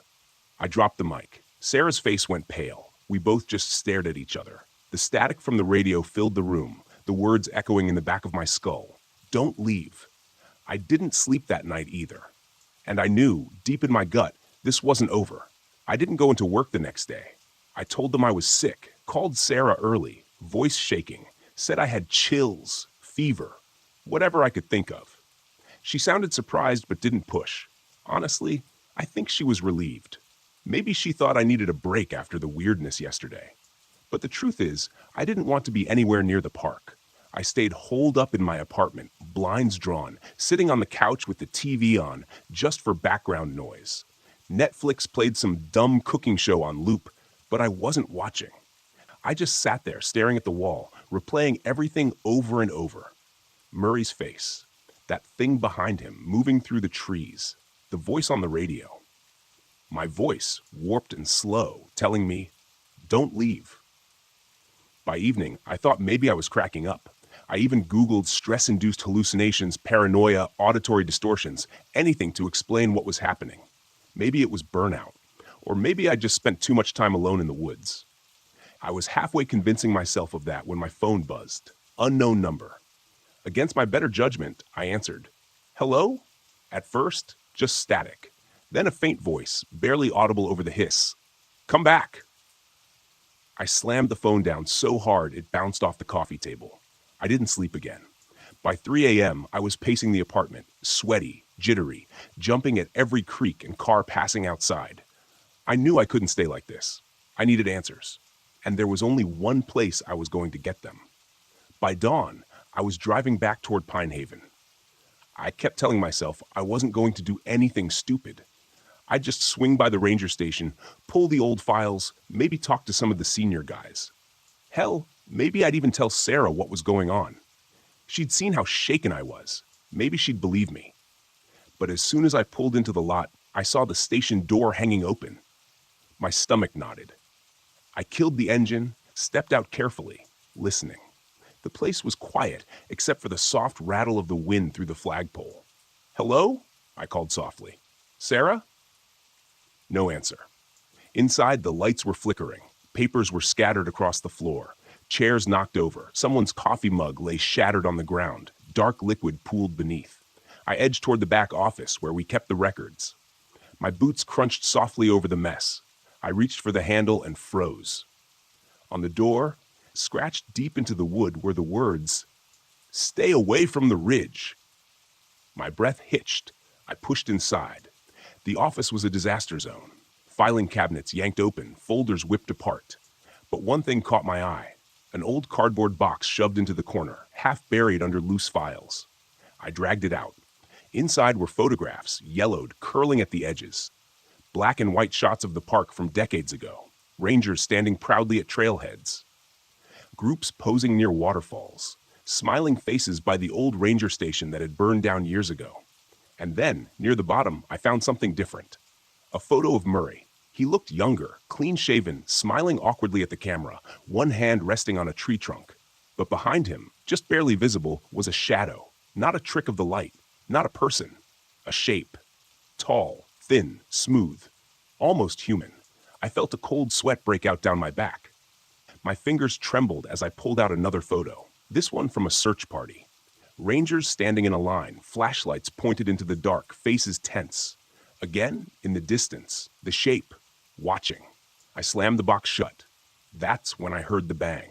I spun, heart hammering. The front door of the station was swinging open, slamming hard against the wall in the wind. No, not the wind. A figure stood just outside. I barely saw it. Just a flash.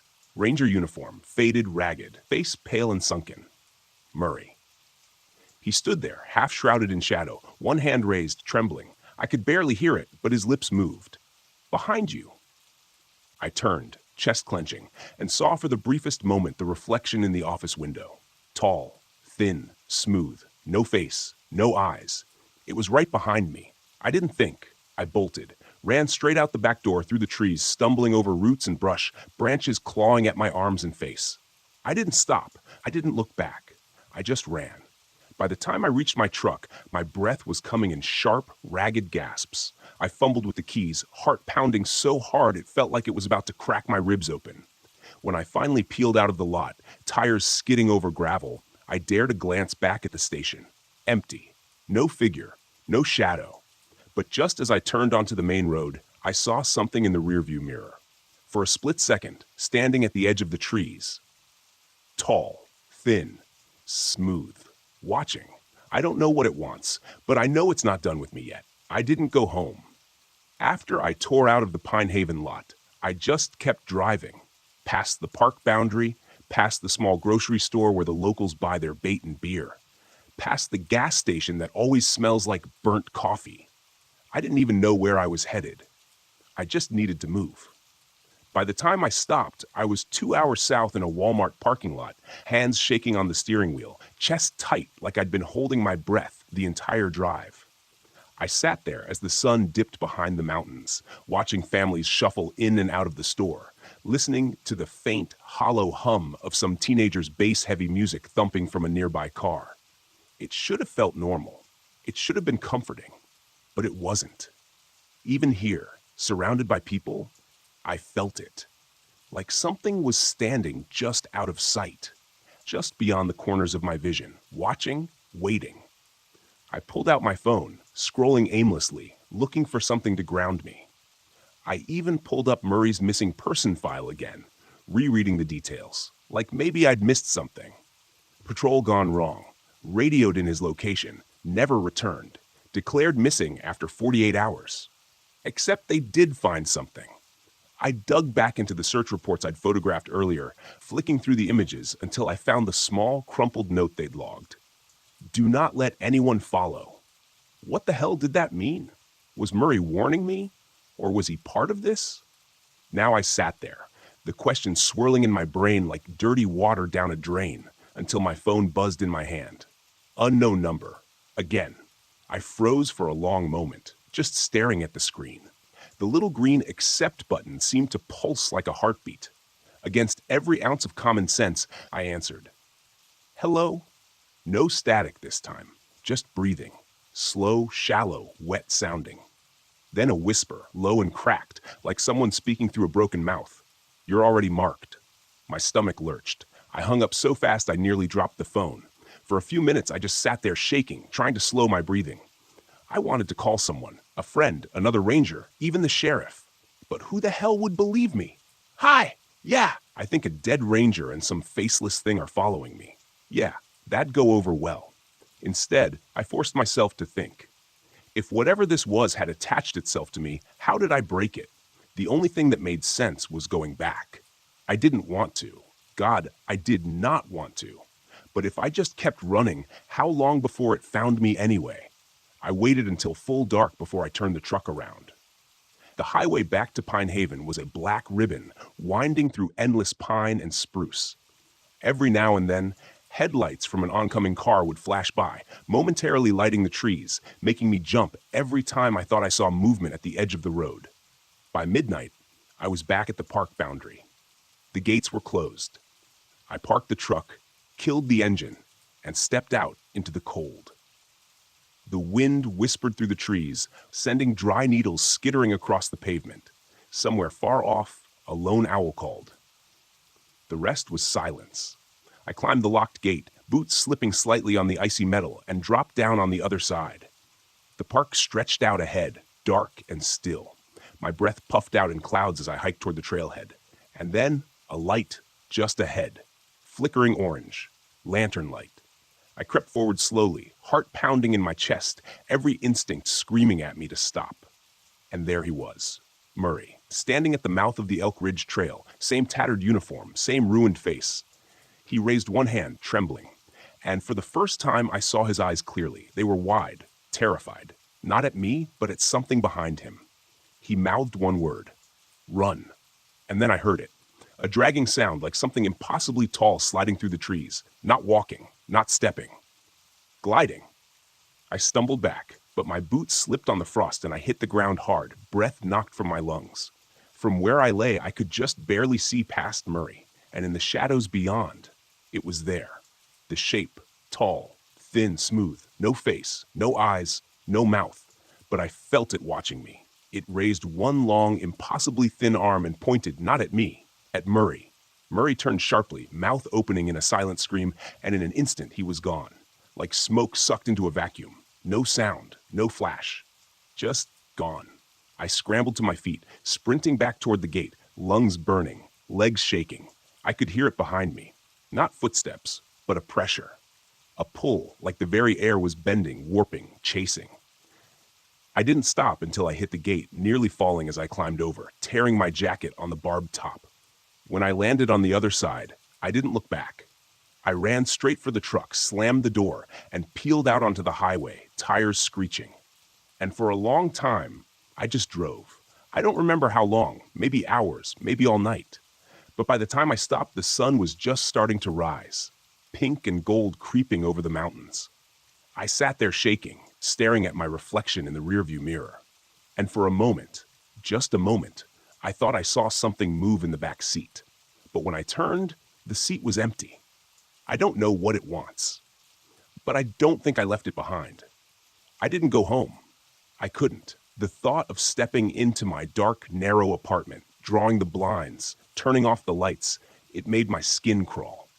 I kept picturing that empty space behind me in the rearview mirror, imagining the faintest shift of a shadow, the slightest creak of floorboards under weight that shouldn't be there.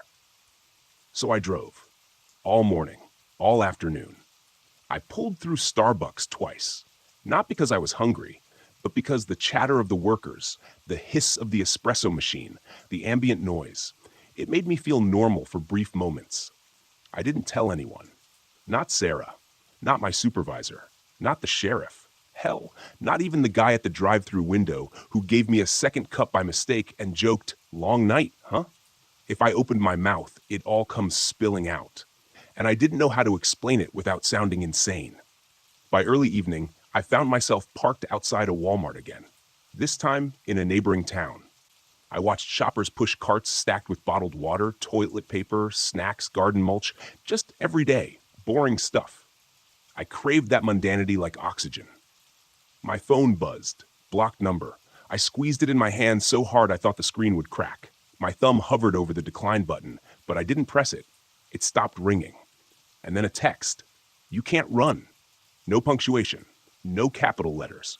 I felt bile rise in my throat. I shut the phone off and tossed it onto the passenger seat, forcing myself to breathe. My hands were shaking again, a fine, uncontrollable tremor.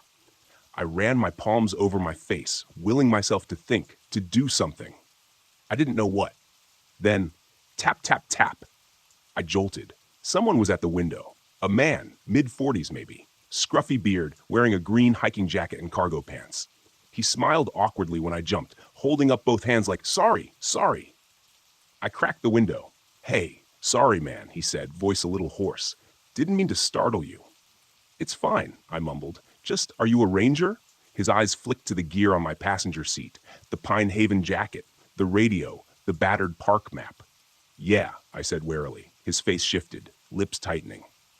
"You were at Pine Haven last night, weren't you?" My stomach dropped. "How do you know that?" "I was there too." He glanced around as if checking who was nearby. Saw the light up on Elk Ridge. Saw something else too. I stared at him, pulse hammering in my ears. He leaned in slightly. "I don't know what you saw, man, but it's following me too." A rush of cold hit my spine. We sat there in silence for a second. I looked him over, trying to gauge if this was some weird joke or a desperate, grasping truth. His eyes were bloodshot, rimmed dark with exhaustion. His hands gripping the window edge trembled faintly. "What did you see?" I asked quietly. His jaw worked. "I don't even know. I was hiking up near the old trail, heard something moving, saw a lantern. I thought maybe someone was lost. But then..." He stopped, swallowing hard. "I ran," he finished. "I've been running since." A thought hit me, sharp, electric, terrifying. If he was marked too, maybe we could figure this out together. Maybe we weren't completely alone in this. I killed the engine, unlocked the door, and stepped out. "Let's talk," I said. He nodded, glancing nervously over his shoulder. Yeah, okay. My car is just over here." I followed him, heart pounding, every nerve on edge. We crossed the parking lot toward a dusty gray Subaru parked under one of the flickering overhead lights. He fumbled with his keys, hands shaking worse now. And I caught the faintest tremor in his voice as he said, "I don't know how to stop this, man. I haven't slept in 2 days. I keep thinking." Click. He unlocked the door, and that's when I saw it through the back window in the reflection. It was standing behind us. Tall, thin, smooth. No face. My throat closed up, and before I could even yell, he turned just in time to see it. His mouth opened, but no sound came out. The thing raised one arm, long and jointless, pointing, not at him, not at me, but at the car. For one awful moment, I saw his face twist in realization, sheer, unfiltered terror. And then, like smoke in the wind, he was gone. Just gone. His keys clattered to the ground.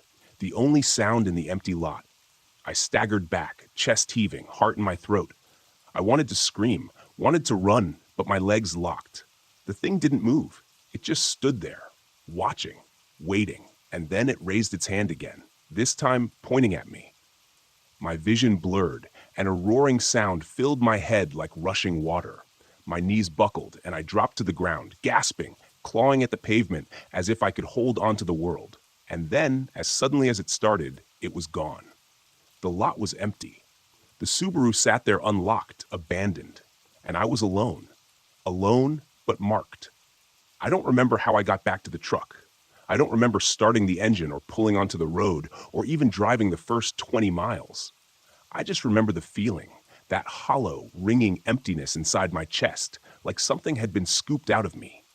Like my body was running on fumes, the shell of a person just barely holding together. By the time I realized where I was going, the sign was already in front of me. Pine Haven National Park, closed for winter season. The gates loomed up, chains tangled around the bars. I sat there in the cab, watching the trees sway in the wind, headlights carving faint shapes in the underbrush. I knew it was a trap. I knew going back was insane. But what was the alternative? Keep running until it took me? Sit in some motel room until I faded out like the man in the Walmart lot? I stepped out of the truck.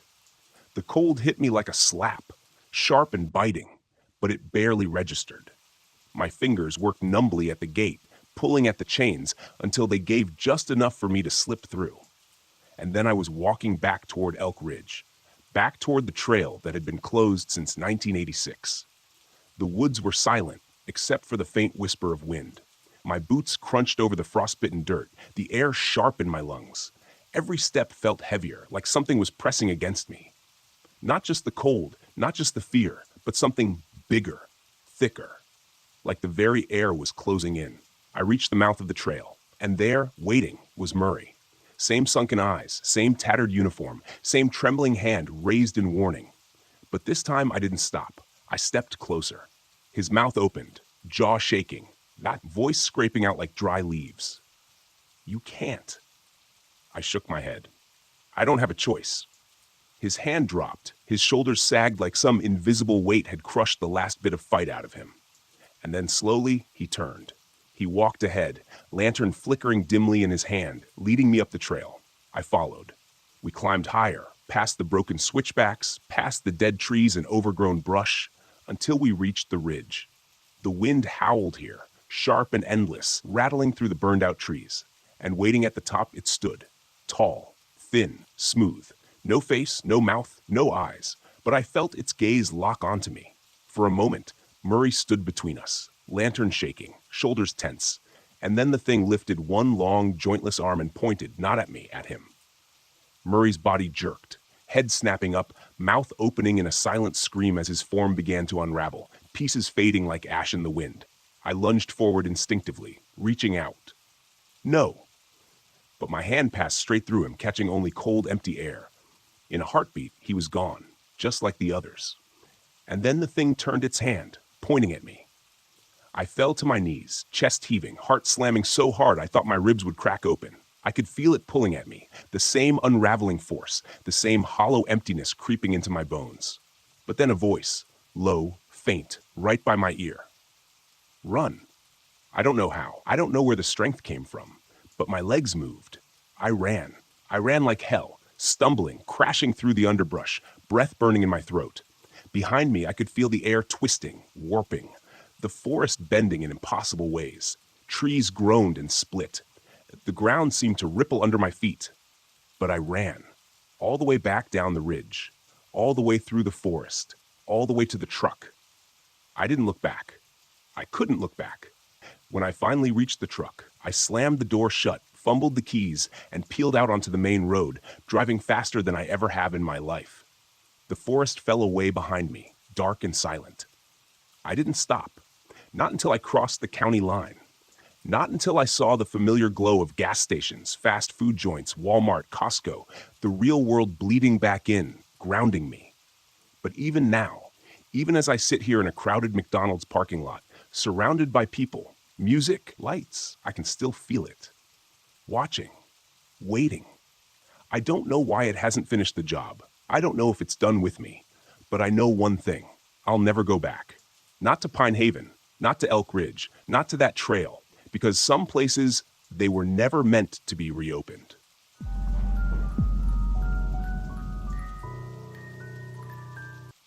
I've been a fire lookout for about a year now. I spend most of my life alone in a small, window-lined, one-room shack atop a steel and wood frame tower in the middle of the Great Smoky Mountains National Park. My only companions are my collection of cheap novels, a laptop computer with infrequent and unreliable internet service, and the two-way radio I use to communicate with the few nearby towers and ranger stations. Nearby is a bit of a misnomer, though.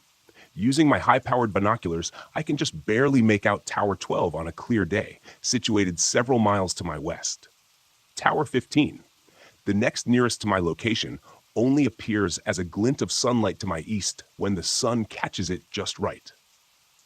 I've been told the Parks Department intends to put up some additional towers in this area as soon as it gets the necessary funding, which is probably no time soon. That's fine with me, though. I like the solitude. It helps quiet my mind, keeps the memories at bay. Mostly, I occupy my days either with simple maintenance in and around the tower or scanning the dense trees all around me for any signs of trouble. It's been a dry year, so the threat of fire is a constant one. This particular afternoon, I was clearing some brush from around the base of the tower that had begun to encroach on the fire road leading back to the nearby ranger station 20 miles away.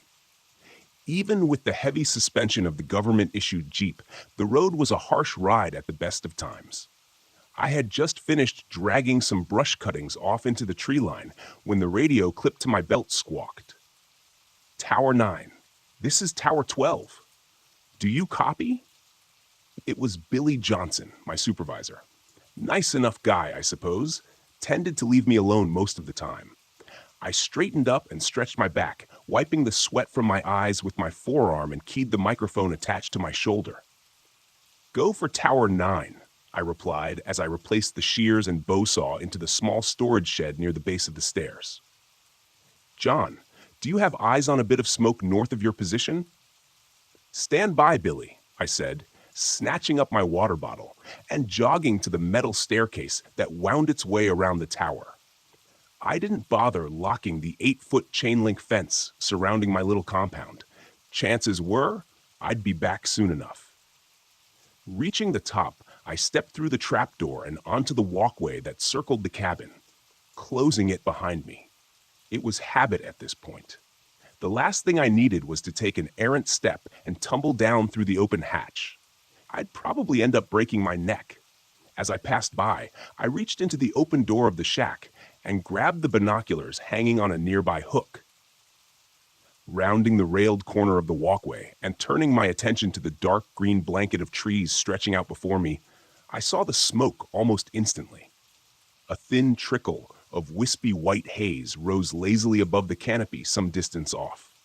Probably just some campers, I figured, though there weren't any approved campsites in that area. We always had more than a few folks each season who decided that camping off-trail in the deep bush sounded like quite a hoot. Most of them come back just fine, oblivious to the danger that this wilderness presents to anyone not adequately prepared. Some of them have to be brought out by search and rescue. Some of them just don't come back. A ranger or a random hiker might occasionally come across the deserted remains of a campsite and report it in. Those are the spooky ones, the ones where people just vanished and left behind a perfectly set-up campsite. No explanation, no clues, just a deserted clearing, often with perfectly intact tents and personal effects. But there are bears and mountain lions, along with a handful of lesser predators that roam these forests, and sometimes they get hungry enough to stalk and even kill humans. And that doesn't even take into consideration the much more likely scenario. Folks stepping out of their tents at night to take a piss and very quickly getting lost. Most humans aren't suited to survival in the wilderness, unfortunately. My radio squawked again. Tower 9, what's the word? Yeah, I see it, Billy. Looks to be a couple of miles due north of my tower. What's your plan? He asked. I knew what he meant. Keep an eye on it and hope for the best, or take a trip over and investigate. After a brief pause, I sighed with resignation. It's probably just a campfire, but I guess I better head over and take a look to be sure. I didn't relish the thought of trekking to that area of wilderness, to be honest. It was the only area I hadn't explored during my time here. There weren't many trails heading in that direction, and the ones that did were badly overgrown and too narrow for the Jeep. A couple of miles hike might not seem like a lot, but when you're out here alone, the dense trees seem to stretch on forever. 2 miles can feel like 100. Roger that, John, Billy replied. Take your pack and your rifle. Check in periodically. Will do. Tower 9 out, I said, replacing the binoculars on their hook and shouldering the red canvas backpack waiting dutifully in the corner chair. I grabbed the rifle from its rack over the doorframe, checked to make sure it was loaded, and headed out. As I locked the gate behind me, I threw my pack in the back of the Jeep and set the rifle beside it. The Jeep wouldn't get me too far before the brush made the trail impassable, but if it saved me even half a mile of hiking, it was well worth it. The sun was still high in the sky. I had plenty of time to get there and back before dusk, as long as I didn't dawdle. I started the engine and turned the wheels toward the unmaintained trail to my right.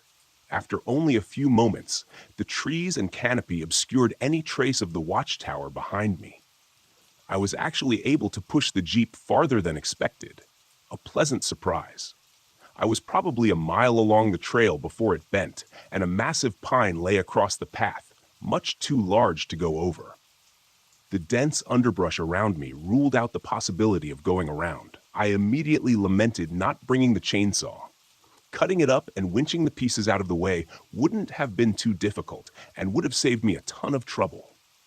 With a quiet curse, I stepped out of the Jeep and grabbed my gear from the back seat. I smiled to myself as a quote from a certain fictional adventure-seeking archaeologist suddenly came to mind. We walk from here. Making sure to mark the location of the Jeep on my handheld GPS, I stepped over the thigh-high tree trunk and continued along the path. According to my earlier estimate, the trail was heading in the direction of the smoke, which was a blessing in my book. The less time I had to spend bushwhacking, the better. The trail continued to narrow, as I expected, and before long, I was brushing branches and leaves with my shoulders as I walked. The trees, which had been alive with the cheering and chirping of animal life near the tower, now seemed muted. The forest around me was growing denser, feeling oddly claustrophobic at times. Billy checked in a few times, and I updated him on my progress, promising to maintain regular contact. He advised me that a weather relay from the ranger station had reported an approaching storm, likely to reach us before nightfall. A quick glance at my watch made me wince. I had already spent more time than I'd predicted. Maybe it was best to turn around and head back. The last thing I wanted was to get caught out here overnight with minimal supplies and a rainstorm. I wasn't worried, but it sure wouldn't be comfortable. If I'd been farther from my destination, I probably would have turned back right then. I wish I had. Within another 20 minutes, however, I smelled the faint scent of a wood fire. Not strong, but definitely there. I was even more certain of what I'd find when I reached them. When I stepped out of the now almost non-existent trail, I found myself in a sparsely treed area amidst a dozen or so wooden shacks, and I halted in surprise. I had reached the base of a hilly rise covered in heavy forest, and these old, forgotten cabins looked like they had belonged to some sort of small settlement. Perhaps an old logging camp, I thought. I didn't know this place even existed, and made a mental note to research it when I got back to my tower. I keyed the microphone. "Tower 12, this is John. Do you copy?" Billy replied, his voice staticky and distant. "Hey, John, Tower 12, what's your status?" I frowned and looked around at the towering trees all around me.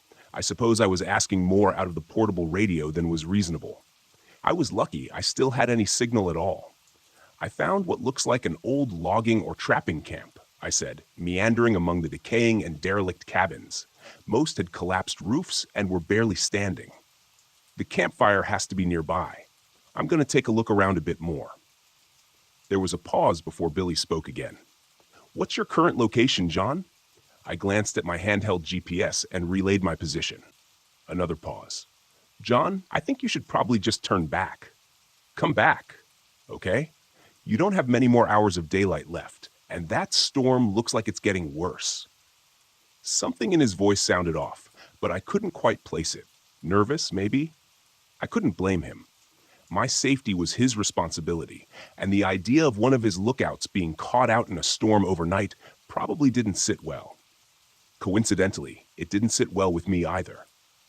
You may be right, Billy, I replied, turning around and casting my eyes over the area. I'll just head. I stopped as my eyes caught sight of a bright yellow nylon tent just beyond the last of the structures. Repeat your last, John? I didn't get that. Stand by. Tower 12, I said absently, making my way toward what I now realized was a small cluster of 3 modern tents situated around a central fire ring. The fire had been completely extinguished, but the embers still smoldered lowly, the source of the smoke. I looked around for the campers. Nothing. No one in sight or earshot. Sleeping bags and electric lanterns were still inside the tents, though I couldn't find any backpacks or supplies. Hello? I called out, turning in a circle. I'm with the Forest Service. Is anyone here? Nothing.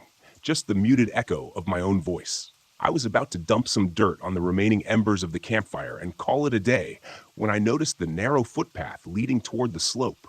In the soft dirt were clearly recent footprints heading away from the camp. I keyed the mic again. Tower 12, this is John. I found the source of the smoke. It's a campfire, all right? Nothing to be concerned about, Billy answered almost immediately. Roger that, John. Head back home.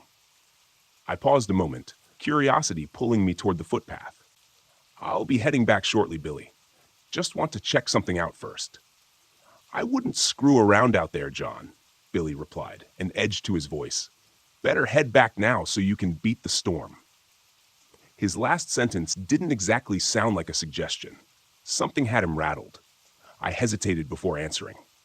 Acknowledged, I said, knowing full well I was going to check out the path before heading back. Still, I didn't feel like arguing with my supervisor over something so small. Just a quick walk up that path, then I'd be on my way. This path was even less established than the one I'd been on earlier, but I could clearly see the campers' imprints in the dirt as I went. Before long, I emerged into a small clearing, eyes widening with yet another unexpected discovery. The rough-hewn timber that framed the entryway was set into the near vertical slope of the hillside before me. It created a dark tunnel entrance that had clearly been sealed off with a heavy iron gate many years ago, likely by the Park Service to keep inquisitive hikers from falling to their deaths in an old, abandoned mine shaft. So it had been a mining camp, not a logging one. I didn't know there were any mines near here. Hell, I wasn't even sure what they could have been mining for. Coal? Maybe gold? Did they even have gold mines in Tennessee? Who knows? Certainly not me. Clearly, regardless, now that gate stood wide on its hinges, the remains of a rusted chain and antique padlock lying in the dirt nearby. Hell, I couldn't just turn around and leave. One of these dumbass campers had decided it'd be fun to explore a closed and restricted mine entrance. This is Tower 12. This is John D. Reed. Billy probably wouldn't be happy that I'd continued my exploration after he told me to head back, but there was nothing to do about it now. I wasn't equipped or trained for any sort of cave exploration or rescue. The Rangers had very specialized teams for that sort of thing. But I could at least poke my head inside and see if there were any campers, or hear them, confirm if they went inside. No answer from the radio. I tried again, with the same results. I tried a different approach. Tower 15, this is John from Tower 12. Do you copy? I said into the radio. I figured I might be able to at least get Nathan's attention if I was out of range of Billy. Tower 12.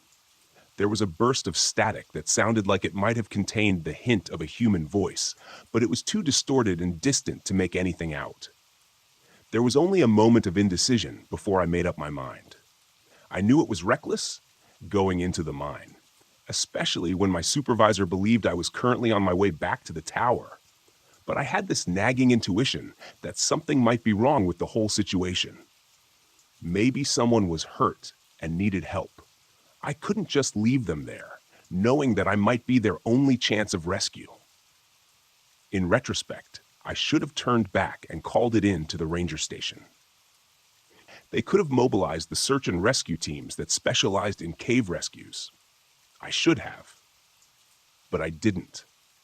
I pulled my powerful LED flashlight from my pack, turned it on, and headed into the pitch-black darkness of the mine entrance. The walls and floor had been smoothly carved many years ago, which made my footing uneventful, and the tunnel itself was mostly a straight shot. Several times during the first few minutes, I turned back to watch the bright square of daylight at the entrance gradually shrink to a pinpoint of light. By the time I'd taken the first dogleg turn of the tunnel, I was in complete darkness. It was a very strange feeling, oppressive almost. At one point, I turned off my flashlight experimentally, but after only a few seconds, I quickly flicked it back on.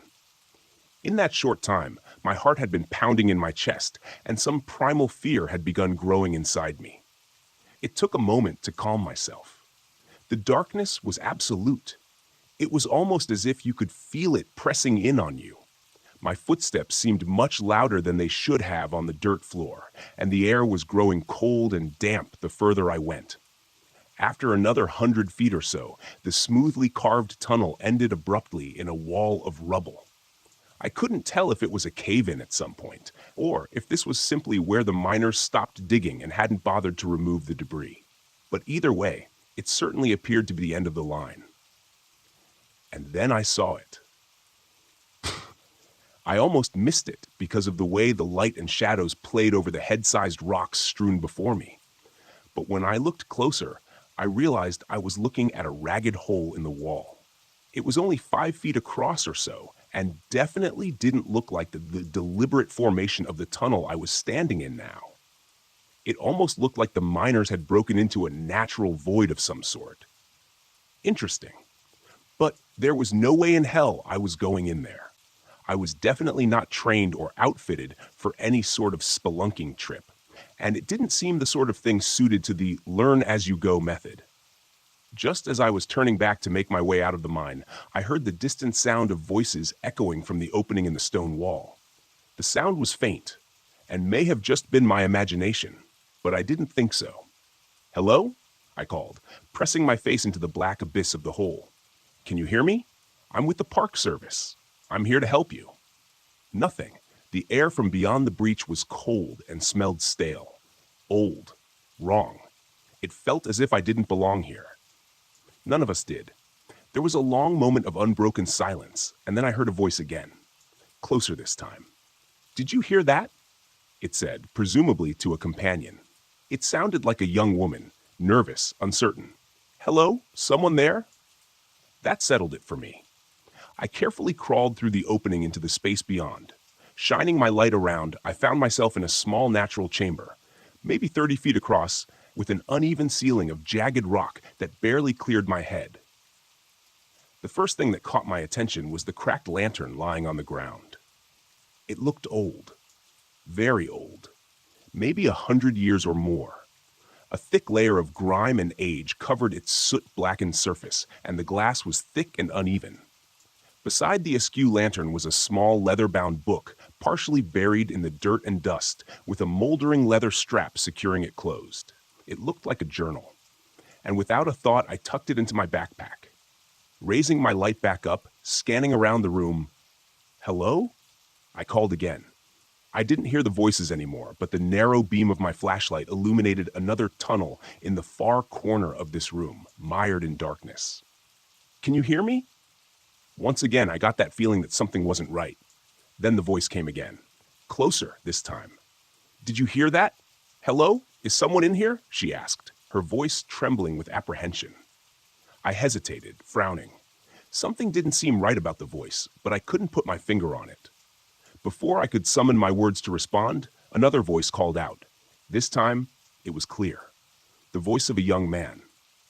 "We can hear you moving around in there. Please help us. We're lost, and our friend is hurt."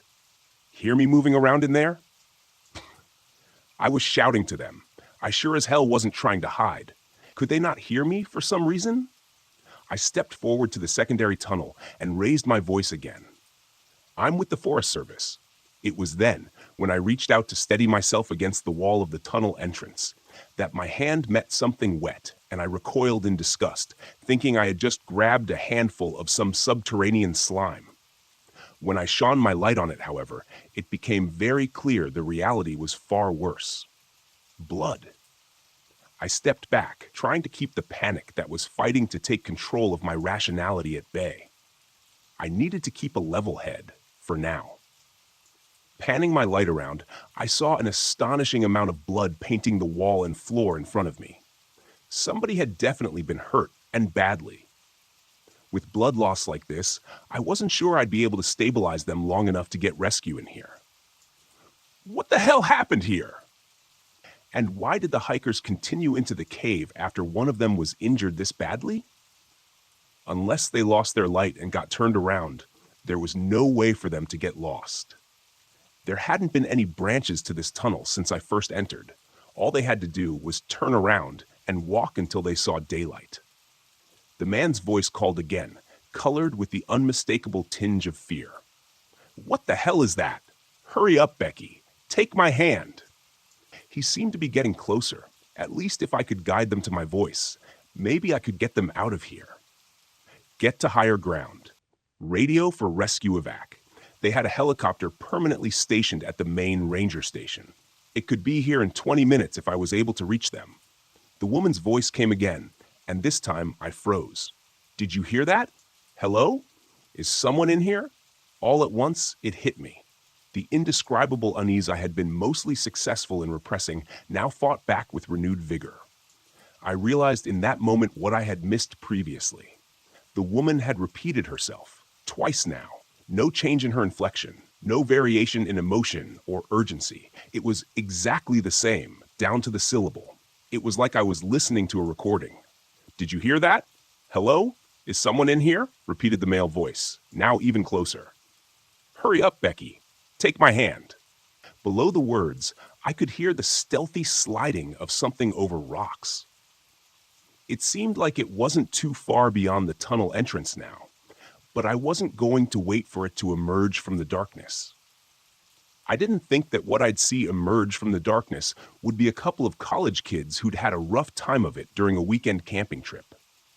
Allowing my panic to run free, I turned and threw myself through the cave breach and landed roughly on the flat stone floor of the mine shaft. Beyond skinning my hands to hell and banging my knee on a rock, scrambling my feet with a hiss of pain, I ran as fast as I could, not realizing until I finally burst into the waning light of the late afternoon that I had lost my rifle somewhere in that cave.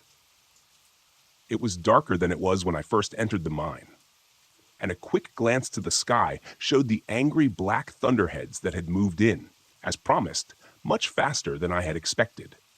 I quickly swung the iron gate closed on screeching hinges and looped the chain between the bars as tightly as I could, securing it rather lamely with the hasp of a broken padlock.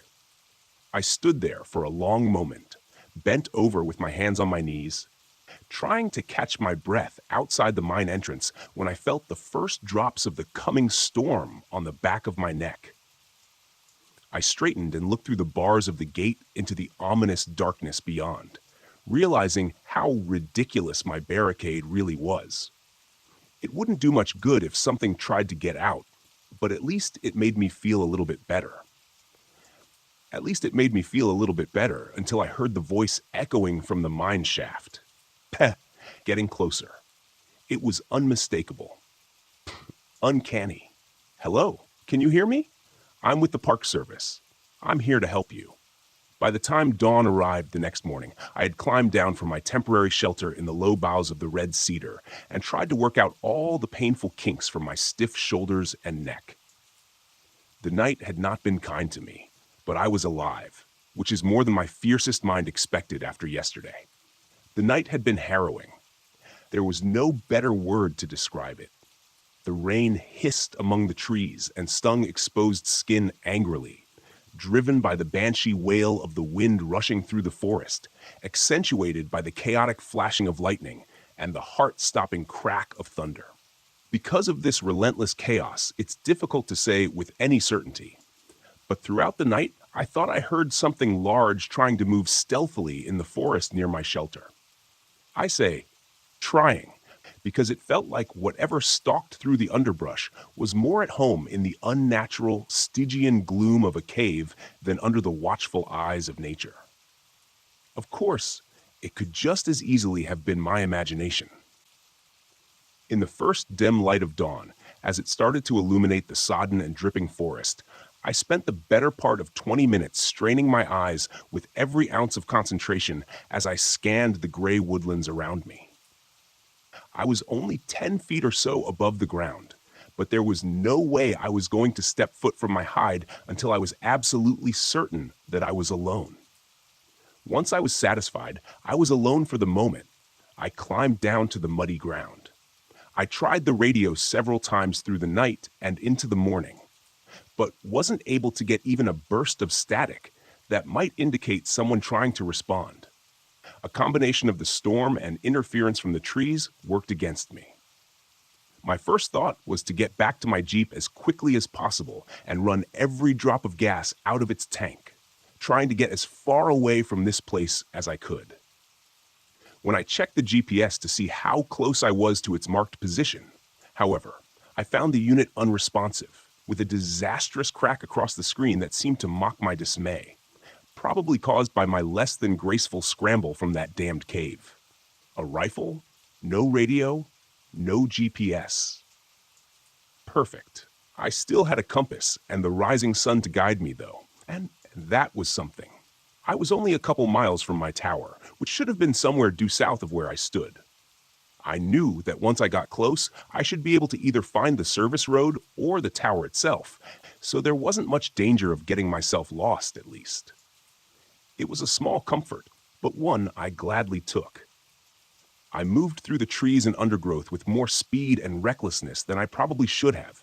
An ankle broken by an errant misstep would have been bad news. Still, even though I hadn't heard or seen anything of my late-night visitor, I couldn't help but feel I was being watched. Do you know that creeping sense of dread you feel when you've just turned off the lights in the basement and now have to climb the stairs back to the light of the doorway? Or when you're making your way from your car in a dark and lonely parking lot? The feeling that something is there, something much more suited to the dark than you are? It's that same feeling that pushed my footsteps almost to a jog as I traversed the uneven ground and storm-felled trees that tried to hinder my passage. For the next hour, I moved at this pace, aware of every rasping lungful of breath, knowing that I should pause and rest for a few minutes, as pushing myself to fatigue would only increase my chances of falling or hurting myself. I imagined myself lying in blinding pain next to an unseen chuck hole, clutching at a broken leg and watching as the sunlight began to dim with the onset of dusk, waiting for whatever hunted my trail to find me. What would happen? Would I even have time to look on its visage before it struck? Did those campers in the cave? A misstep and a stumble that nearly made this nightmare a self-fulfilled prophecy jarred me back to the present. Against all instinct, I forced my pace to slow, first to a trot, then to a walk, and then reluctantly, I stopped completely, trying to catch my breath while I scanned the dense woodland around me. Nothing. No. Not nothing. As my heart began to slow and my breathing returned to a more manageable cadence, I turned my gaze back in the direction I had been headed, and an unconscious smile found its way to my lips. The sun had risen high in the morning sky during my flight, and now I caught a flash of its reflection on the windows of my tower, not 200 yards directly ahead of me. I laughed aloud with relief, fully aware that this fear-tinted eruption was closer to the manic cackle of lunacy than anything else. I didn't care, though. My feet started forward on their own, quickly reaching a brisk pace. A few minutes later, I burst out of the trees into the maintained clearing surrounding my tower, feeling the full sunlight on my face for the first time since yesterday. Had it only been a day? It seemed like longer. I was so filled with relief that I didn't even register the fact that the forestry department Jeep sat parked near my fenced-in tower until I started entering the combination into the gate lock. The faded white 12 emblazoned on the corner of the windshield told me that it was Billy's Jeep, which wasn't much of a surprise. I realized after a moment, after not hearing back from him, that I was more surprised I hadn't returned to find an entire search and rescue team making preparations to search for their lost puppy. I punched the 4-digit code into the mechanical combination lock on the gate and stepped through, making sure to close and lock it behind me. I stood there for a moment, staring through the tall chain-link fence at the dense tree line, wondering if something waited just out of sight in the shadows, staring back at me with hungry anticipation. I shook off the sudden chill as best as I could and made my way quickly to the staircase, taking the steps 2 at a time. Billy was going to be pissed at me, I was sure, but that thought was a fleeting one that didn't take purchase. His displeasure was the least of my concerns right now. When I reached the top, I threw open the trapdoor and suddenly found myself looking down the muzzle of a very large rifle. Even in that brief moment of abrupt shock, I could register how the barrel trembled in the hands of its agitated master, and I wondered how close I came to having my life ended in a brief flash of light. The moment only lasted a second or two, and then Billy hastily swung the rifle away in a safe direction. "Damn it, John," he exclaimed, his tone an incongruous mixture of relief and fear. "I almost shot you." I stepped fully through the trap door and let it close behind me. "Jesus, Billy," I breathed, leaning back against the railing. I suddenly felt weary and realized it was likely the adrenaline now rushing through my system that had kept me moving at such a hurried pace throughout the morning. "Where the hell have you been?" he demanded, stepping back inside my shack and taking a chair at the small table in the center of the room. I noted with mild interest that he kept the rifle leaning against the table beside him instead of stowing it in the rack over the door, but decided not to comment on it. Billy Johnson was in his middle years, maybe 45 or so, with a bit of a gut and grayish-brown hair, trimmed clothes. He wore an impressive mustache that reminded me of something an Old West gunslinger might sport. He was dressed in typical attire, khaki Forest Service shirt and brown cargo pants. In addition to the rifle, I had had the unfortunate opportunity to closely examine a moment earlier. I noticed that he wore his .500 Magnum in a holster at his side. That wasn't too unusual. When in the bush, bears and mountain lions can sneak up on you unawares. Having a hand cannon within easy reach goes a long way toward taking the fight out of them if necessary. It was a little unusual for a drive over to another tower, I suppose, but not exceptionally so, given the circumstances. I took the opposite chair, dropping my pack to the floor next to me. I realized my legs were still shaking anxiously and placed my hands on my knees to try to calm them. He was trying to deflect, but he was horrendously bad at it. He knew something. I was sure of it. "You know where I've been," I replied, gambling on instinct. I watched his face closely for a reaction and wasn't disappointed when he winced and turned his focus out the window and over the forest to the north. "I told you to abort and head back to your tower," he stated brusquely. "But you just had to feed that curiosity of yours, didn't you? You're damn lucky to be alive, you know that?" From my chair, I reached under the cupboard to my right and pulled a half-empty bottle of Jameson and a couple of mostly clean glasses. Billy turned his head and raised an inquisitive eyebrow. Alcohol was a no-no up here, but when I poured and handed him one of the glasses, he accepted it without a word. I took a pull from the other. "It's my own damn fault, I suppose," he continued, turning back fully to me. "It's been so long since anyone's even thought of Camp LeClaire that it didn't even click for me when you told me where you saw the campfire." I took another drink and then poured a bit more of the whiskey. "Camp LeClaire," I repeated. "That old mining camp?" "Logging camp, actually," he corrected me. "The mine was there long before the East Atlantic Logging Company set up out there. Nobody knows who dug it. Hell, nobody even knows when it was dug, a long time before the 19th century at least. Camp LeClaire was established in 1872, and the mine was old even before that."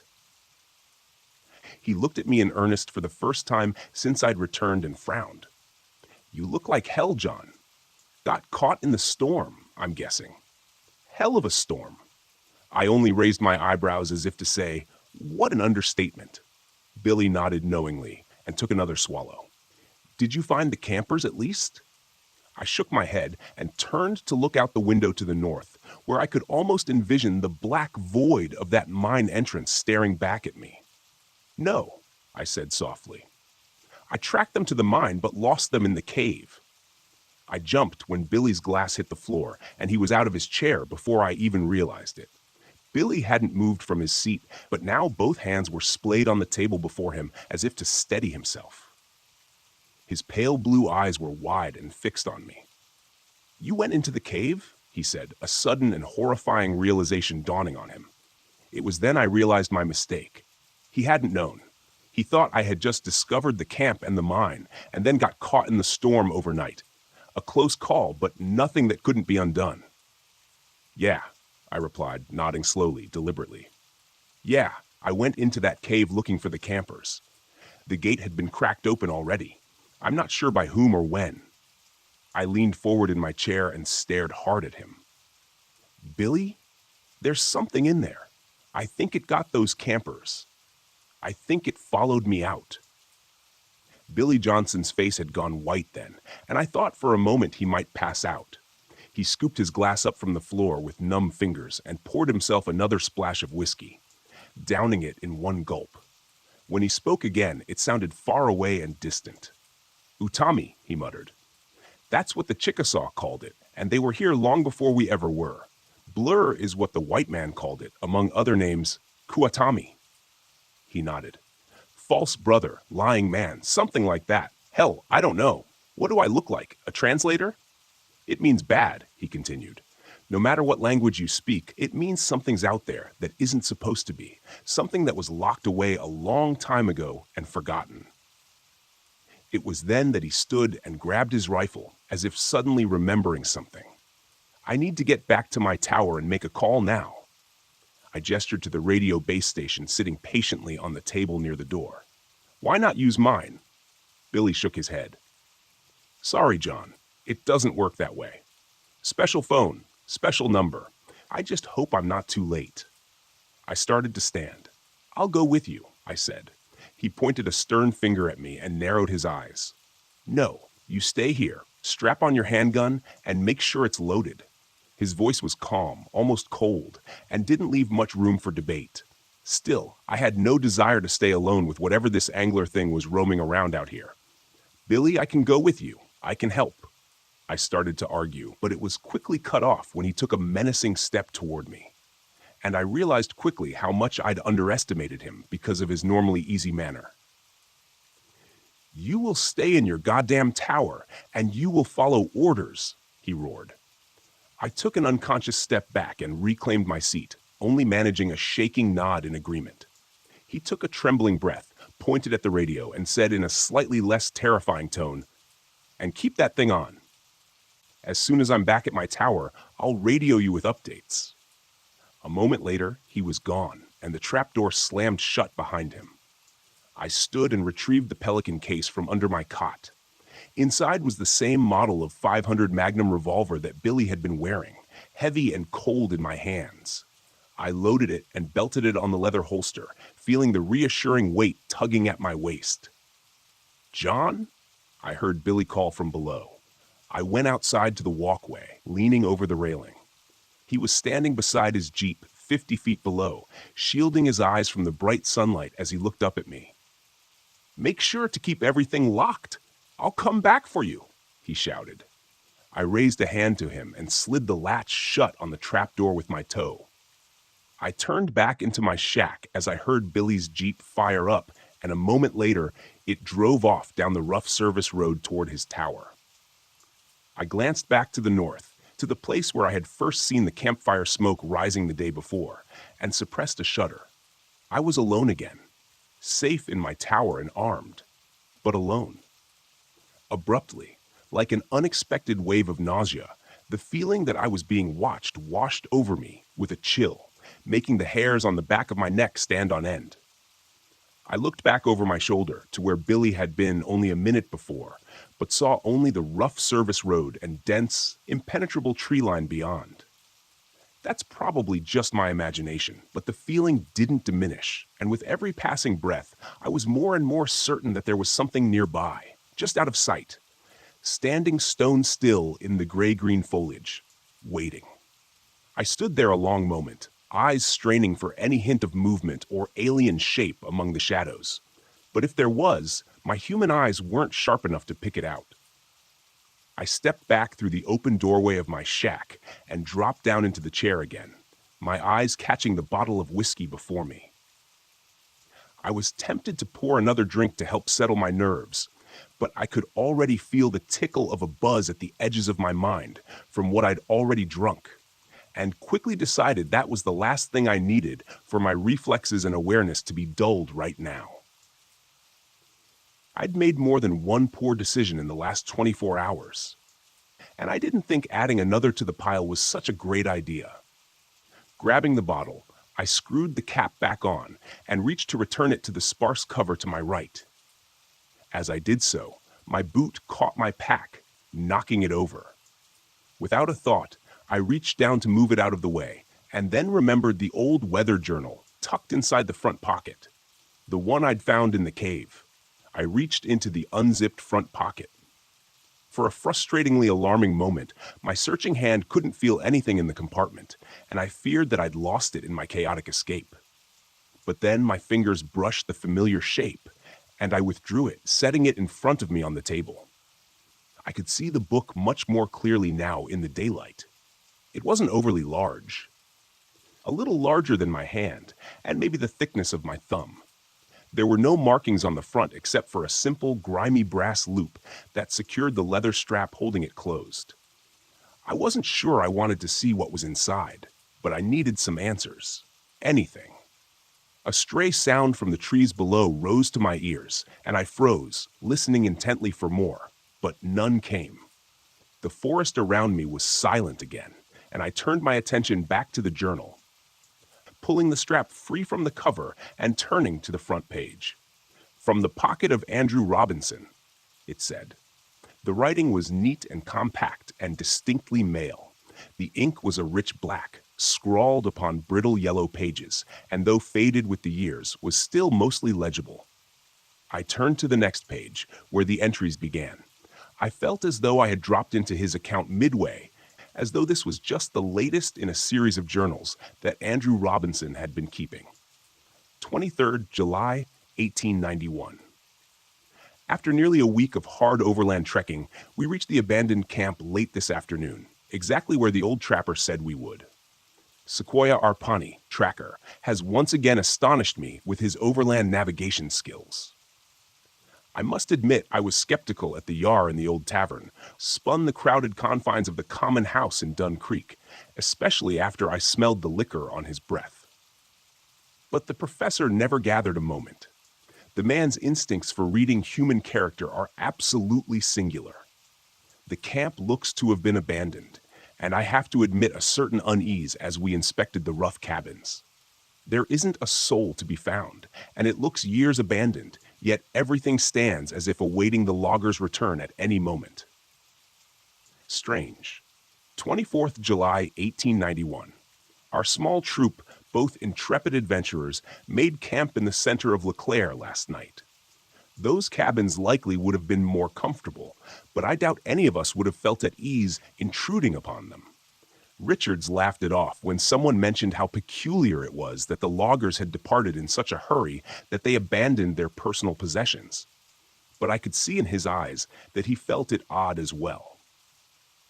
Sequoia, our ever-courageous and solid guide, seemed ill at ease and unusually withdrawn, refusing all conversation and only responding in queries with quiet grunts. Something of concern hides behind his eyes, though, and I wonder what it is. Only the professor seems unmoved by the unusually still atmosphere of this place, and his typical infectious positivity keeps working at our unease, keeping it from expanding beyond its current state. Today, we spent much of the day exploring the area surrounding Camp LeClaire, and the sunlight was nearly spent when Dobson burst back into camp with news of his discovery. We all of us raced at a moment's notice behind him as he led us along an ill-used and nearly invisible footpath that led ever ascending upon the side of the northern rocky slope. When the path terminated, we were deposited before a truly curious sight, a barricaded tunnel entrance that had been bored into the rock face by some unknown hands. I suspect some sort of exploration tunnel or added dug-in search of precious ores, especially given the nation's more recent history with gold fever. The wooden barrier that had been roughly assembled from a hodgepodge of heavy timber beams was curious, and several of our group commented on it. But the professor dismissed the triviality, so the matter was dropped.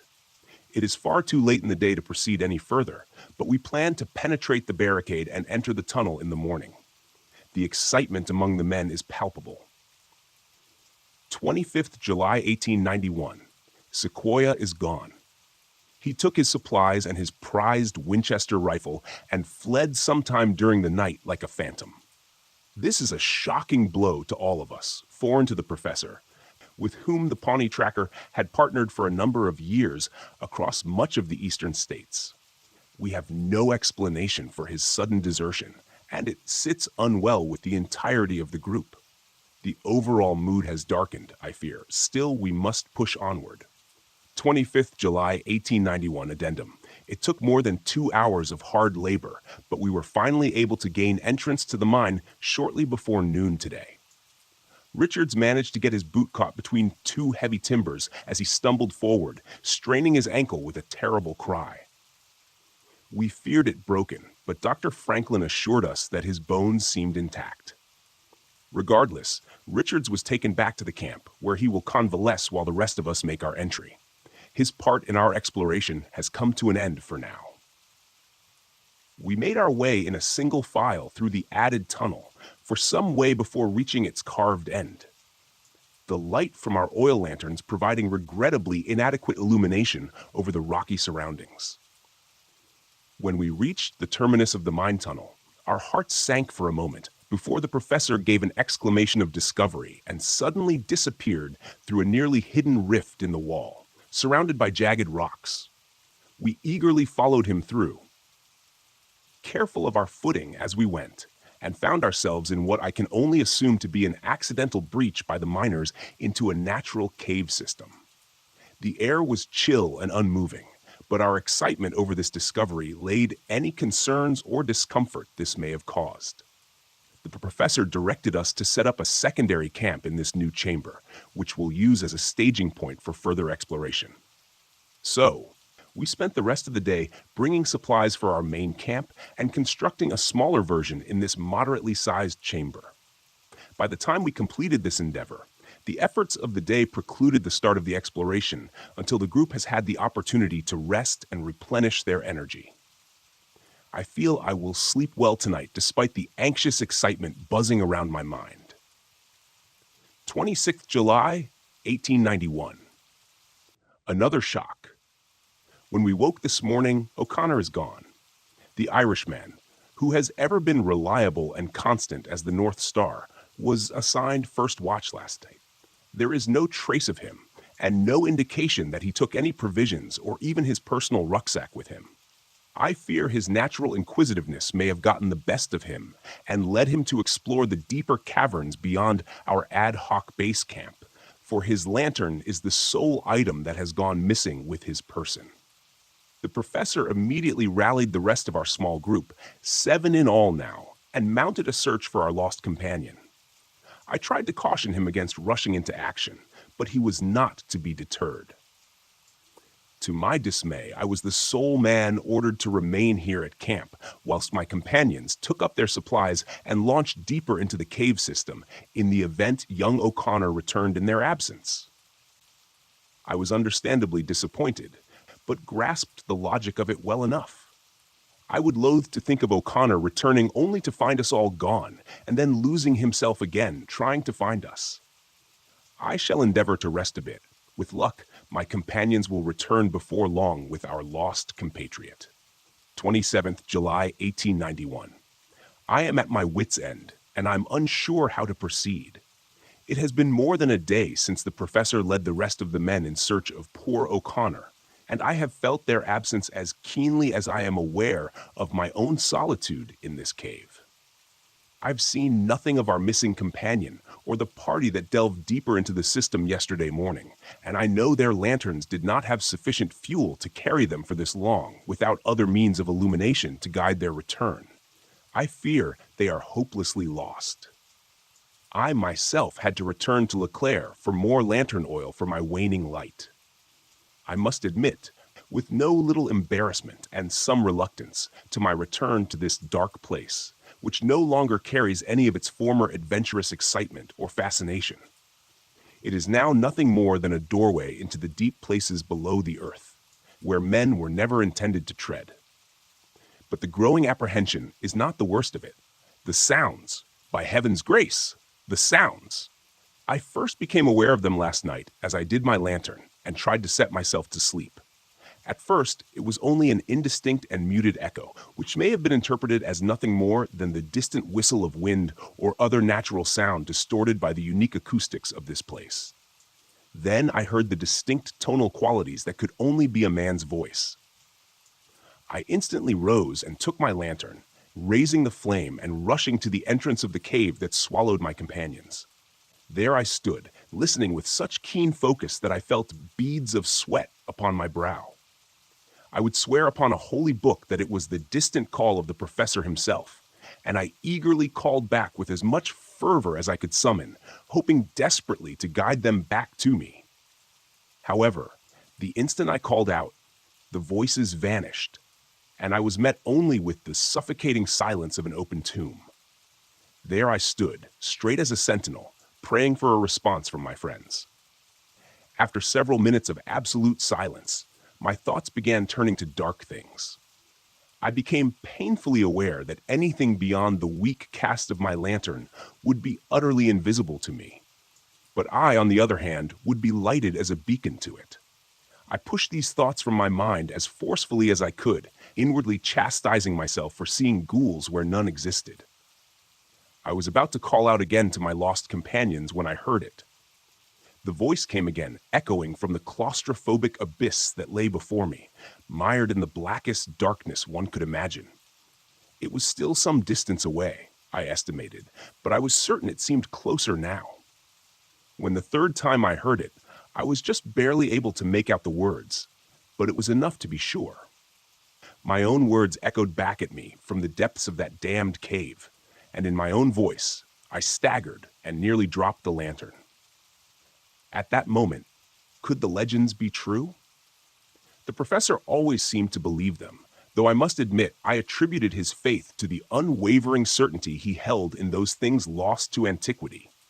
He'd always maintained that a legend, especially one whispered by so many indigenous people without mutual contact, must have some root in truth. But that line of reasoning is antithetical to modern civility, and I must reject it and focus on the more probable explanation that my already stressed nerves were turning my fears against me. The voices must be those of my companions, lost in the dark, but near enough to hear their calls. They must be. I'm not certain what lies next, but I know that I cannot abandon my companions, my friends, to wander the darkness until they fall from exhaustion or dehydration. Not while I might yet help them. I will leave this written account at the entrance to the cave. This lantern is nearly spent, but I have another with a full vessel that'll take its stead. If I do not return, at least someone may know of our passing here. May God be with us all. I closed the journal with a trembling hand, momentarily lost in what I just read. How is it possible? The journal was more than 130 years old. No animal alive then could be what pursued me now. What if it's not an animal? The sudden burst of static from Billy's call that simultaneously erupted from my radio base station and the portable handset clipped to my shoulder made me jump and drop the journal to the floor, heart pounding. I cursed under my breath and keyed the microphone. "Go for Tower 9, I answered, my voice tight as I spoke. My eyes drifted out across the sky to the east, where darkening thunderheads had been unknowingly gathering and marching slowly in my direction. I shook my head. Icing on the cake, I thought. John, what's your position? Asked Billy, the self-assured authority that filled his tone now strangely absent, replaced with something else, fear. I frowned a moment at the question before answering. What do you think, Billy? I'm in my tower, just like you told me. A strange pause before he spoke again. John, this isn't some sort of joke, right? You're not outside my tower? I was growing more agitated by the moment. What sort of question was that? I had no jeep. There was no way I could have made it to his tower in such a short amount of time, even if I'd wanted to. No, Billy, I answered with more force than I intended. I'm not outside your tower. I stopped mid-sentence, a horrified realization sweeping over me. In that moment, I tried to speak, but my mouth had gone dry. Billy, it was all I could muster. The radio was silent as my eyes slowly drifted to the west, where I could just make out the small, lonely shape of Tower 12. Barely visible over the darkening blanket of green, was that a gunshot? Another night, another goddamn night stuck in this window-lined prism. At least I have a good view, so I guess that's something. The storm raged all night again last night, and only let up just before dawn. At one point, the winds were gusting hard enough to rock the tower, which was a bit disconcerting, to say the least. As I stand out on the wet catwalk around my shack, I see that the clouds haven't let us go just yet, and look every bit as pissed off as they did yesterday afternoon.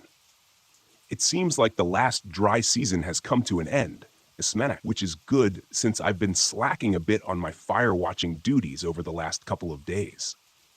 Gallows humor, right? Due to that, or I'm sitting in the corner in a fetal position crying.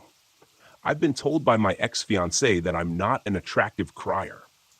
I haven't heard Pete from Billy since his last terrifying broadcast to me yesterday. I tried to reach him several times since then, but no dice. I've also tried reaching Nathan and the ranger station, but all I get is static, even from my base radio set. When I first started here, I remember Billy telling me during my brief orientation that the radio should be able to reach out 50 miles or more, so I'm not sure what's going on with them. Update. I just took a quick look at the base station and found that the cable leading up to the antenna on the roof of the shack is now just a dangly thing swaying in the breeze. The storm must have decided it needed the antenna more than I did because it's gone. I can see where the screws were torn out of the wooden mast, and before you say anything about whatever this thing is that's been stalking around and deciding to sabotage my radio, I should probably tell you that the wooden antenna mast looks like it's been around for a long time. The wood was probably dry rotted to begin with, and now that it's soaked, it's crumbled away into little wet brown bits as soon as I probed it with my fingers.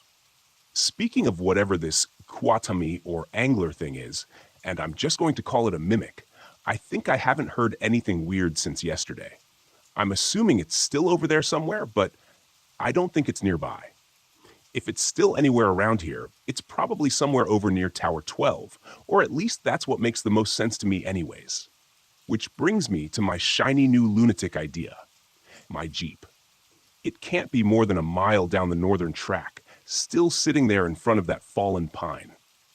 I could probably get to it in less than an hour, even with this wet and muddy ground. It had almost a full tank of gas, and I'm pretty sure I could outrun this mimic thing in it if I could get a straight shot down the service road. I definitely don't relish the idea, mind you. Every instinct is screaming at me to sit my butt right down where I am in this tower, and I know the ranger station will start getting a little antsy when Billy doesn't check in after a few days, but I'm also thinking they may extend it out a day or two in light of the foul weather. Maybe 5 days out in the wilderness, and then I'll have a ranger truck parked outside my tower. The question is, what they'll find when they get here. See, I've been thinking about it. Billy definitely knew more about this thing than I do. Certainly enough to not open the door when he heard it outside pretending to be a Girl Scout selling cookies. That makes me think that maybe the fence and the trapdoor might not be enough to stop it if it really wants in. As pants shittingly terrified as the prospect of leaving the tower and making for the Jeep is, Sitting here, cornered in my window-lined shack, just waiting for it to show up in the middle of the night, is worse. At least I have a chance out there. I still have the Magnum. It's been holstered to my belt since yesterday. They don't issue pea shooters for bear protection out here. This thing is the most powerful handgun in mass production. It'll put down anything in North America as long as you can hit it right. Any normal animal, anyways. Who knows what this thing is capable of? Still, it does provide a level of comfort and gives me some confidence that my plan may work. It's on my side for now. I'm going to try to eat a granola bar to put something in my churning stomach and try to build a little energy. I don't think I've eaten anything since yesterday. After that, I'm grabbing my pack and heading out. Wish me luck. I left my tower shortly after 10 a.m., and let me tell you, those were some of the most difficult first steps I've ever taken in my life. Stepping out through the chain link fence into that open space beyond my small compound felt like I was stepping off the roof of a skyscraper. When I closed the gate behind me, I stood there motionless. Must have been 5 minutes, frozen in place with my hand clenching the grip of my revolver that's holstered at my belt. Even with all the stress and anxiety swirling around in my head, I was amazed at how keen my senses seemed in that moment. I felt like I could hear every rustle of leaves and smell every damp patch of moss in the thousands of acres of wilderness surrounding me. In that moment, I felt very small, very insignificant, trivial. When my chest began to ache, I realized that I'd been holding my breath in subconsciously, afraid to make even the smallest sound. I let out a slow breath and forced myself to breathe normally again, scanning the trees. I turned slowly in a circle, eyes searching for anything that seemed out of place, like it didn't belong. But there was nothing there. Everything seemed normal, at least to me. Casting one last look over my shoulder at the refuge of my tower, I started off along the seldom-used service road to the north, careful of my footing on the muddy and uneven ground. I allowed myself to move at a slow jog, fast enough to make good progress, but not so fast that I was announcing my presence to the world. Not so fast that I couldn't hear the forest around me over my own breathing. I stopped a couple of times during my trek to catch my breath and take a drink of water, and thankfully still seemed alone and unpursued for now. I wondered if it was out there somewhere among the dense trees, hiding in the muted gray shadows of the forest. Or perhaps it had returned to my tower in my absence and found it empty, and was even now tracking my flight along this trail. If I paused long enough, would it suddenly appear, rounding the gentle curve behind me as it caught up to me in order to prefer to move more stealthily among the trees and underbrush, laying in wait alongside the path ahead, ready for my approach? I had to forcibly shake myself of that line of thought. It wasn't doing me any good now. I was committed to my plan. The thought of retracing my steps and returning to my lonely watchtower held just as much terror, because now it's out there, unmanned, unwatched, and abandoned. For all I know, the mimic could be there at this very moment, ransacking my shack. I definitely didn't want to walk in on that little scene. I can promise you that much. I ended up making surprisingly good time on that northern path. It was only about 30 minutes before I saw the dim shape of my Jeep waiting dutifully in the middle of the path ahead. The matte tan paint job and black cloth roof stood out remarkably well against the muted greens and browns of the surrounding forest. Urging my pace to quicken, I covered the last 100 yards before I even realized it and found myself standing at the door, hand on the handle. I paused. A chill ran down my spine, inciting an unbidden shiver. And I realized then how quiet the forest around me was. I wasn't sure how long it had been this way.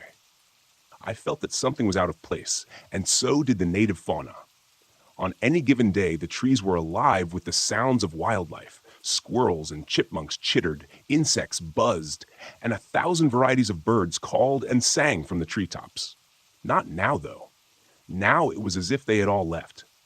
It felt very alone in that moment. Only not quite alone. Somewhere out there, in that sea of trees, something stalked, something that didn't belong in the light of day. something that didn't belong under the watchful eyes of Mother Nature. I was pretty sure she wouldn't have let something like the mimic evolve had it not been hidden in its underground realm. The door of the Jeep was thankfully quiet as I depressed the latch and swung it open. If this had been a horror movie, I'm sure an ear-splitting screech would have erupted from its hinges. But in real life, we tend to take care of these vehicles pretty well. In the best of times, they are the only convenient transportation for 20 miles or more. In times like this, though, it was likely the only thing that would save my sorry ass. I jumped in and pulled the door shut behind me with a dull thunk, subconsciously locking it. I almost laughed when I did that. The entire top of the Jeep was nothing more than canvas and plastic windows. A feisty hamster could probably have penetrated my little haven, and I doubt the mimic would even think twice about it. The Jeep fired up immediately when I turned the key in the ignition, and I threw it in reverse for the most ungraceful 14-point turn you've ever seen on the narrow and muddy service road. Once I got it turned around, I didn't waste any time directing it the way I'd come. The service road was really little more than an uneven and ill-maintained dirt trail, and was only ever used infrequently by the rangers and lookouts. As I'd previously mentioned, it was a rough ride, even for the heavy suspension of my trusty steed, so I had to keep it at a reasonable speed. The very last thing I needed was to snap an axle or bounce myself right off the road and into the trees. Considering the condition of the trail, with the fact that it constantly wound and curved as it progressed, it meant that even my best speed wasn't much faster than I could run on foot. That's okay. Once I got past my tower, the service road was generally better maintained and followed a more or less straight path. I'd be able to build some decent speed there and be out of the wilderness and standing at the ranger station in an hour or so. The abrupt appearance of my tower caused me to feather off the gas as I rounded the last curve from the northern track. I slowed to a crawl and squinted through the now dirty windshield. From here, everything looked exactly like I had left it. The gate still stood closed, and looking up, I could see the trapdoor also appeared shut. Maybe this thing hadn't returned. Hell, maybe this thing wasn't ever going to return. For all I knew, I was headed in the opposite direction. It's not like looking at a GPS on it or anything. It was at that moment that I nearly pissed myself when the radio, still clipped to my belt, squawked, and I heard probably the last thing I had ever expected to hear. "John, are you there?" The signal was pretty clear, but his voice sounded weak, strained. I almost didn't respond. I was frozen in indecision, clouding my mind. I didn't know what I could trust to be true, but I doubted that this mimic had read the radio manual and learned how to operate the handset. I snatched the handset from my shoulder and keyed the mic. "Billy? Holy? Is that you?" He answered me right away, and I thought I could hear relief in his tone, buried under his pained words. "John? Thank God. I was afraid you were gone." My eyes drifted to the trail leading past my tower toward the ranger station, toward safety. Another 5 minutes, and I would have been there. I got to my Jeep, and I was just about to haul ass for the ranger station when I replied, "What's your status?" There was a moment of silence, and I wondered briefly if he hadn't even heard me. But then he answered, "I'm not doing too hot, John. I'm in my tower, but that thing hurt me. I've lost a lot of blood, and I've been drifting in and out. I've patched myself up as best as I could. I stopped the bleeding from my leg." He frowned and closed his eyes for a moment, asking a question I was pretty sure I knew the answer to. "Are you able to get back to your Jeep?" I thought I heard a coughing bark of laughter before he answered. "I don't think so. Pretty banged up, man. What happened?" "Billy, son of a... It got into my tower, managed to get a shot off, but not before it got a jump on me. I took off before it did me in, so I think I hit it. I don't know where it is now, though. My tower is wide open, and it hasn't come back, so maybe it's dead." I doubted that. Things never work out that simply. "Are you stable, Billy? Can you be moved?" Another silence, and then he said, "I know what you're thinking, John. Just turn your Jeep around and haul ass to the ranger station. That's an order." I dropped my forehead to the steering wheel, closing my eyes and cursing. It would have been easier if Billy hadn't radioed me. I know it's selfish. I know I'm an idiot for even thinking it, but I could have been blissfully out of range if he'd only waited for 10 more minutes. Still, I put the throttle down and got the hell out of there. I could still race for the ranger station, have them mobilize a chopper to come back for Billy.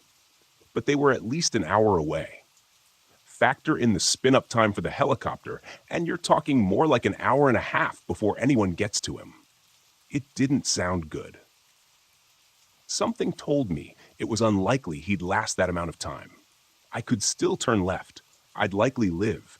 But could I live with myself knowing that I left Billy to die alone in his tower? What if our situations had been reversed? Sure, I might be saying the same words he was saying now, but in my heart, I'd be pleading for that voice on the radio to help me. I couldn't imagine being in his position, lying there, hurt, bleeding out, knowing that his safe haven was wide open and that thing was out there somewhere. Look, I know what you're going to say. I know what you're probably saying already. Don't be a dumbass. This is exactly why everyone dies in a horror movie. I get it, believe me. I get it. But this wasn't a movie. My friend was lying there, dying in his shack. If I could get to him and get him into the Jeep, we could both get out of there, leaving this twisted nightmare behind us. Billy, I'm headed your way. Get ready, because we're going to wrestle you down the stairs and into my Jeep as quickly as we can, I said, cranking the wheel to the right and taking the western trail with more speed than I should have. John, I gave you an order. Get out of here now.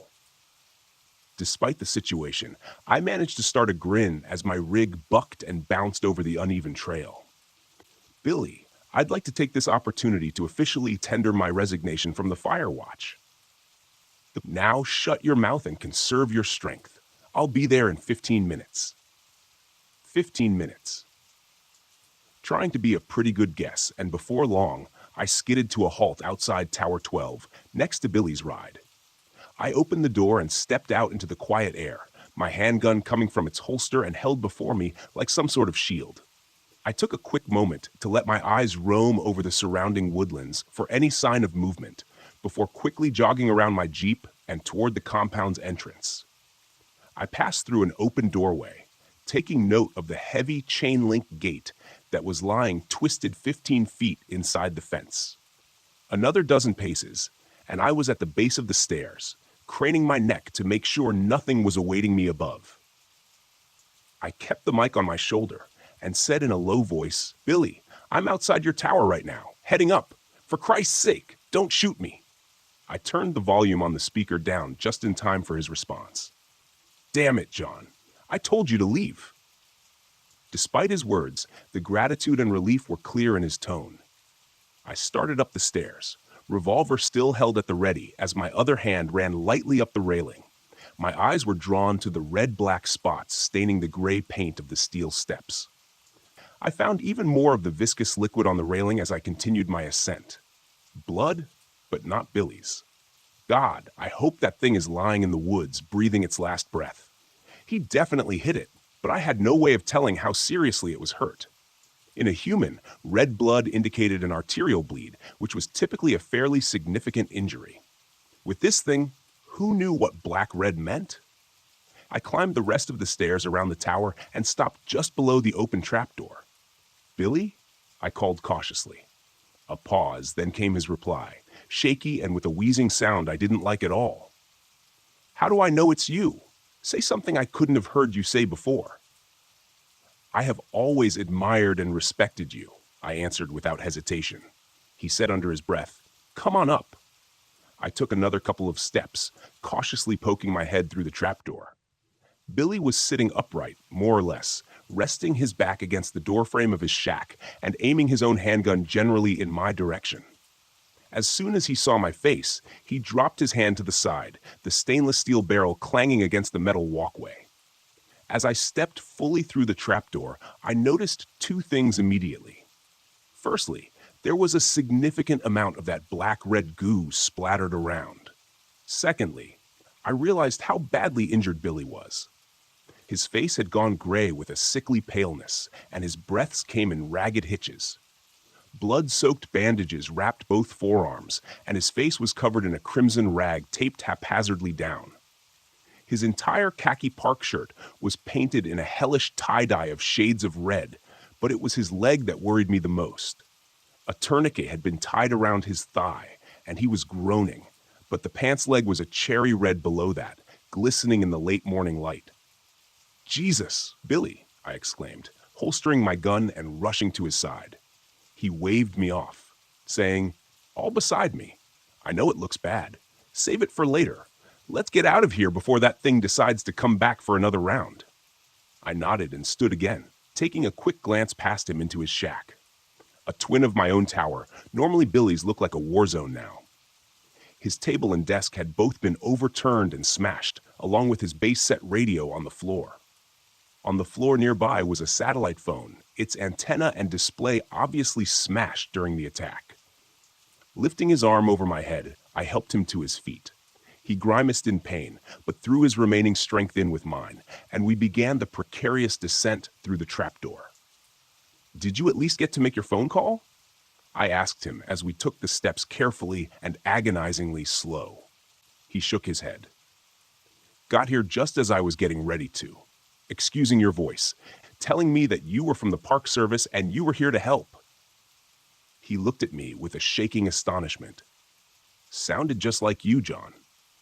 I looked over the catwalk, railing down at it. He winced again as we stumbled on a step.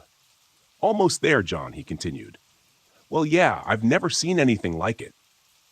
I shook my head as we reached the bottom step and moved onto the rain-soaked ground. I grunted with exertion. "Save it, Billy. We've got a long ride ahead of us. Plenty of time for that later." He just nodded as I maneuvered him and ran to the passenger side of the Jeep and helped him climb in. Once he was in, I hurried back around to the driver's side door, got in, started the engine, and pulled the door closed behind me. Throwing it into reverse, I felt the wheels break loose as I stepped on the gas with a bit too much enthusiasm. I swung the 4x4 around and put it into drive, pointing it back toward my tower and beyond. Safety. I only had a heartbeat's warning from Billy before I saw it barreling from the underbrush at us. It threw itself, a great mass, crashing into the side of the Jeep, and Billy scrambled to get away from it, damn near climbing over the center console in the process and knocking my hands off the wheel. In a panic, the Jeep swung wildly left, and I stomped down on the brakes to avoid slamming into the trees. One of the front wheels dipped off the road, and the steel bumper crashed through a small cluster of oak saplings, halting us abruptly. The engine stalled, and everything went silent in that moment as we froze. My breath hitched in my lungs, and my eyes widened in shock as I laid eyes upon the abomination for the first time. My first impression was that it was much larger than I had thought, but the nightmare visage before me eclipsed such a pedestrian observation. The thing stood in the middle of the trail, still shaking its head as if trying to recover its senses after the collision with a 2-ton vehicle. It looked vaguely humanoid in a sense, but it walked on 4 limbs, clearly proportioned to such a task. It was hairless, and its mottled pink-gray skin stretched taut over muscles, bones, and odd unidentifiable bulges.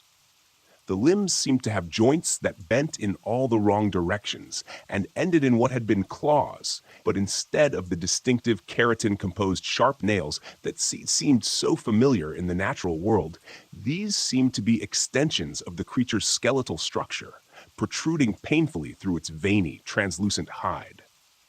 The worst of all was the bulbous and disproportionately large head, topped with an oddly gaunt-appearing neck. It was oblong and reminded me of the shape of a feline skull. Its mouth seemed a jagged tear across its face, with ill-fitting and chaotically positioned teeth that didn't seem to allow the mouth to close properly. I couldn't see any eyes, but where they should have been, instead, there were 2 bulbous and cyst-like organs, seemingly bulging and flattening in a slow rhythm as if bladders were filling with air or liquid. I reeled back in revulsion as it turned its sightless head in our direction, searchingly. Flaps of skin on either side of its malformed snout opened slowly, like some obscene blossom composed of milky gray bat wings, and I had the sense that it was using them to try to somehow locate us. It was then I saw where Billy's shot had struck the creature in the face. One of the snout flaps was nearly completely severed, hanging limply in contrast to its sibling. A gouge furrowed by the bullet's travel creased along the right side of the thing's head, piercing and ravaging the bulbous organ on that side and leaving it a deflated sac. When it turned its head further in our direction, I could see clearly where it had bled significantly from the shot, but I was horrified to see that the wound had already sealed itself, leaving a shiny silver scar to mark the incident. "I knew I hit you, you bastard," Billy whispered, half to himself. The mimic stopped its motion, and we watched as the uninjured bladder on its head expanded like a half-filled party balloon. It dipped its head a bit, and we saw two membranous slits in the top of its skull dilate. A moment later, the twisted sound of a human voice assaulted our ears. "I know you're out there." The voice was unmistakably Billy's, but it was distorted and wrong. I thought that the wound from his gunshot probably had something to do with that. The thing raised its head again, turning a bit more in our direction. It took a few experimental steps forward, then paused and lowered its head. This time, we heard what sounded like the painful roar of a beast, almost perfectly replicated, except for that same distortion we had heard previously. "Killed a bear." I held my breath as we watched it again raise its head and take a few more contemplative steps in our direction, slowly swinging its grotesque snout back and forth. I could see how the flaps of skin that were flared open, where its nose should have been twitched minutely back and forth, and I felt like it was using them to listen for us. "Knows we're here somewhere, but he can't see us," whispered Billy, leaning close. "But if it gets close enough, I'm thinking we're done for." I looked over at Billy and realized that there was no way he'd be able to make a run for it in his condition. From the look of the thing growing ever closer to where we cowered in our Jeep, I thought it was likely we didn't have much time before it got close enough to hear our breathing, our heartbeats, or whatever, even inside the 4x4, and when that happened, I knew what would come next. Billy closed his eyes for a moment and turned to me. There was something in his eyes then, sort of acceptance. So he didn't like it one bit. "Get ready with the cannon," he whispered. "Only gonna get one chance at this." "What are you talking about?" I asked. A moment later, I had my answer. Billy took a deep breath and mustered every bit of strength to fling the door open and stagger out of the Jeep. "I'm right here," he shouted, limping weakly across the road from the Jeep. The mimic whipped its head in his direction instantly, but tilted its head to the side, seemingly momentarily puzzled at this unexpected turn of events. Billy held his own magnum in his hand, but it was too weak to raise it towards the beast. Still, he pulled the trigger, and a resounding boom seemed to shake the air. The mimic flinched at the defining sound of the gunshot, the flap of membrane at its snout snapping shut protectively. But its stunned hesitation didn't last very long. In an instant, faster than I would have thought possible, it launched itself on powerful limbs at Billy, knocking him to the ground and tearing at him with teeth and claws. I heard my friend screaming, then a horrible soul-rending sound that I'll never forget as long as I live. But now was my chance, and I took it. I swung the door open and stepped out of the Jeep, my gun coming free of its holster in the same moment. The creature was preoccupied with what was left of Billy, but as soon as I brought the gun up and thumbed back the hammer, its head swung around at me. It crouched like a compressed spring, preparing to launch, but I was quicker. The report of the gunshot was incredible, and the recoil from the powerful round rocked my wrist back painfully. The beast staggered, and I saw a burst of blood and tissue explode from a wound where its shoulder met its neck. It howled an otherworldly cry, sounding like a bedlam mixture of man and beast. But though the wound seemed terrible, it tried once again to throw itself at me. I was set on my course, though, and took step after step toward the creature, pulling the trigger again and again until the gun ran dry. All I was left with was the clicking of the hammer and a high-pitched ringing in my ears.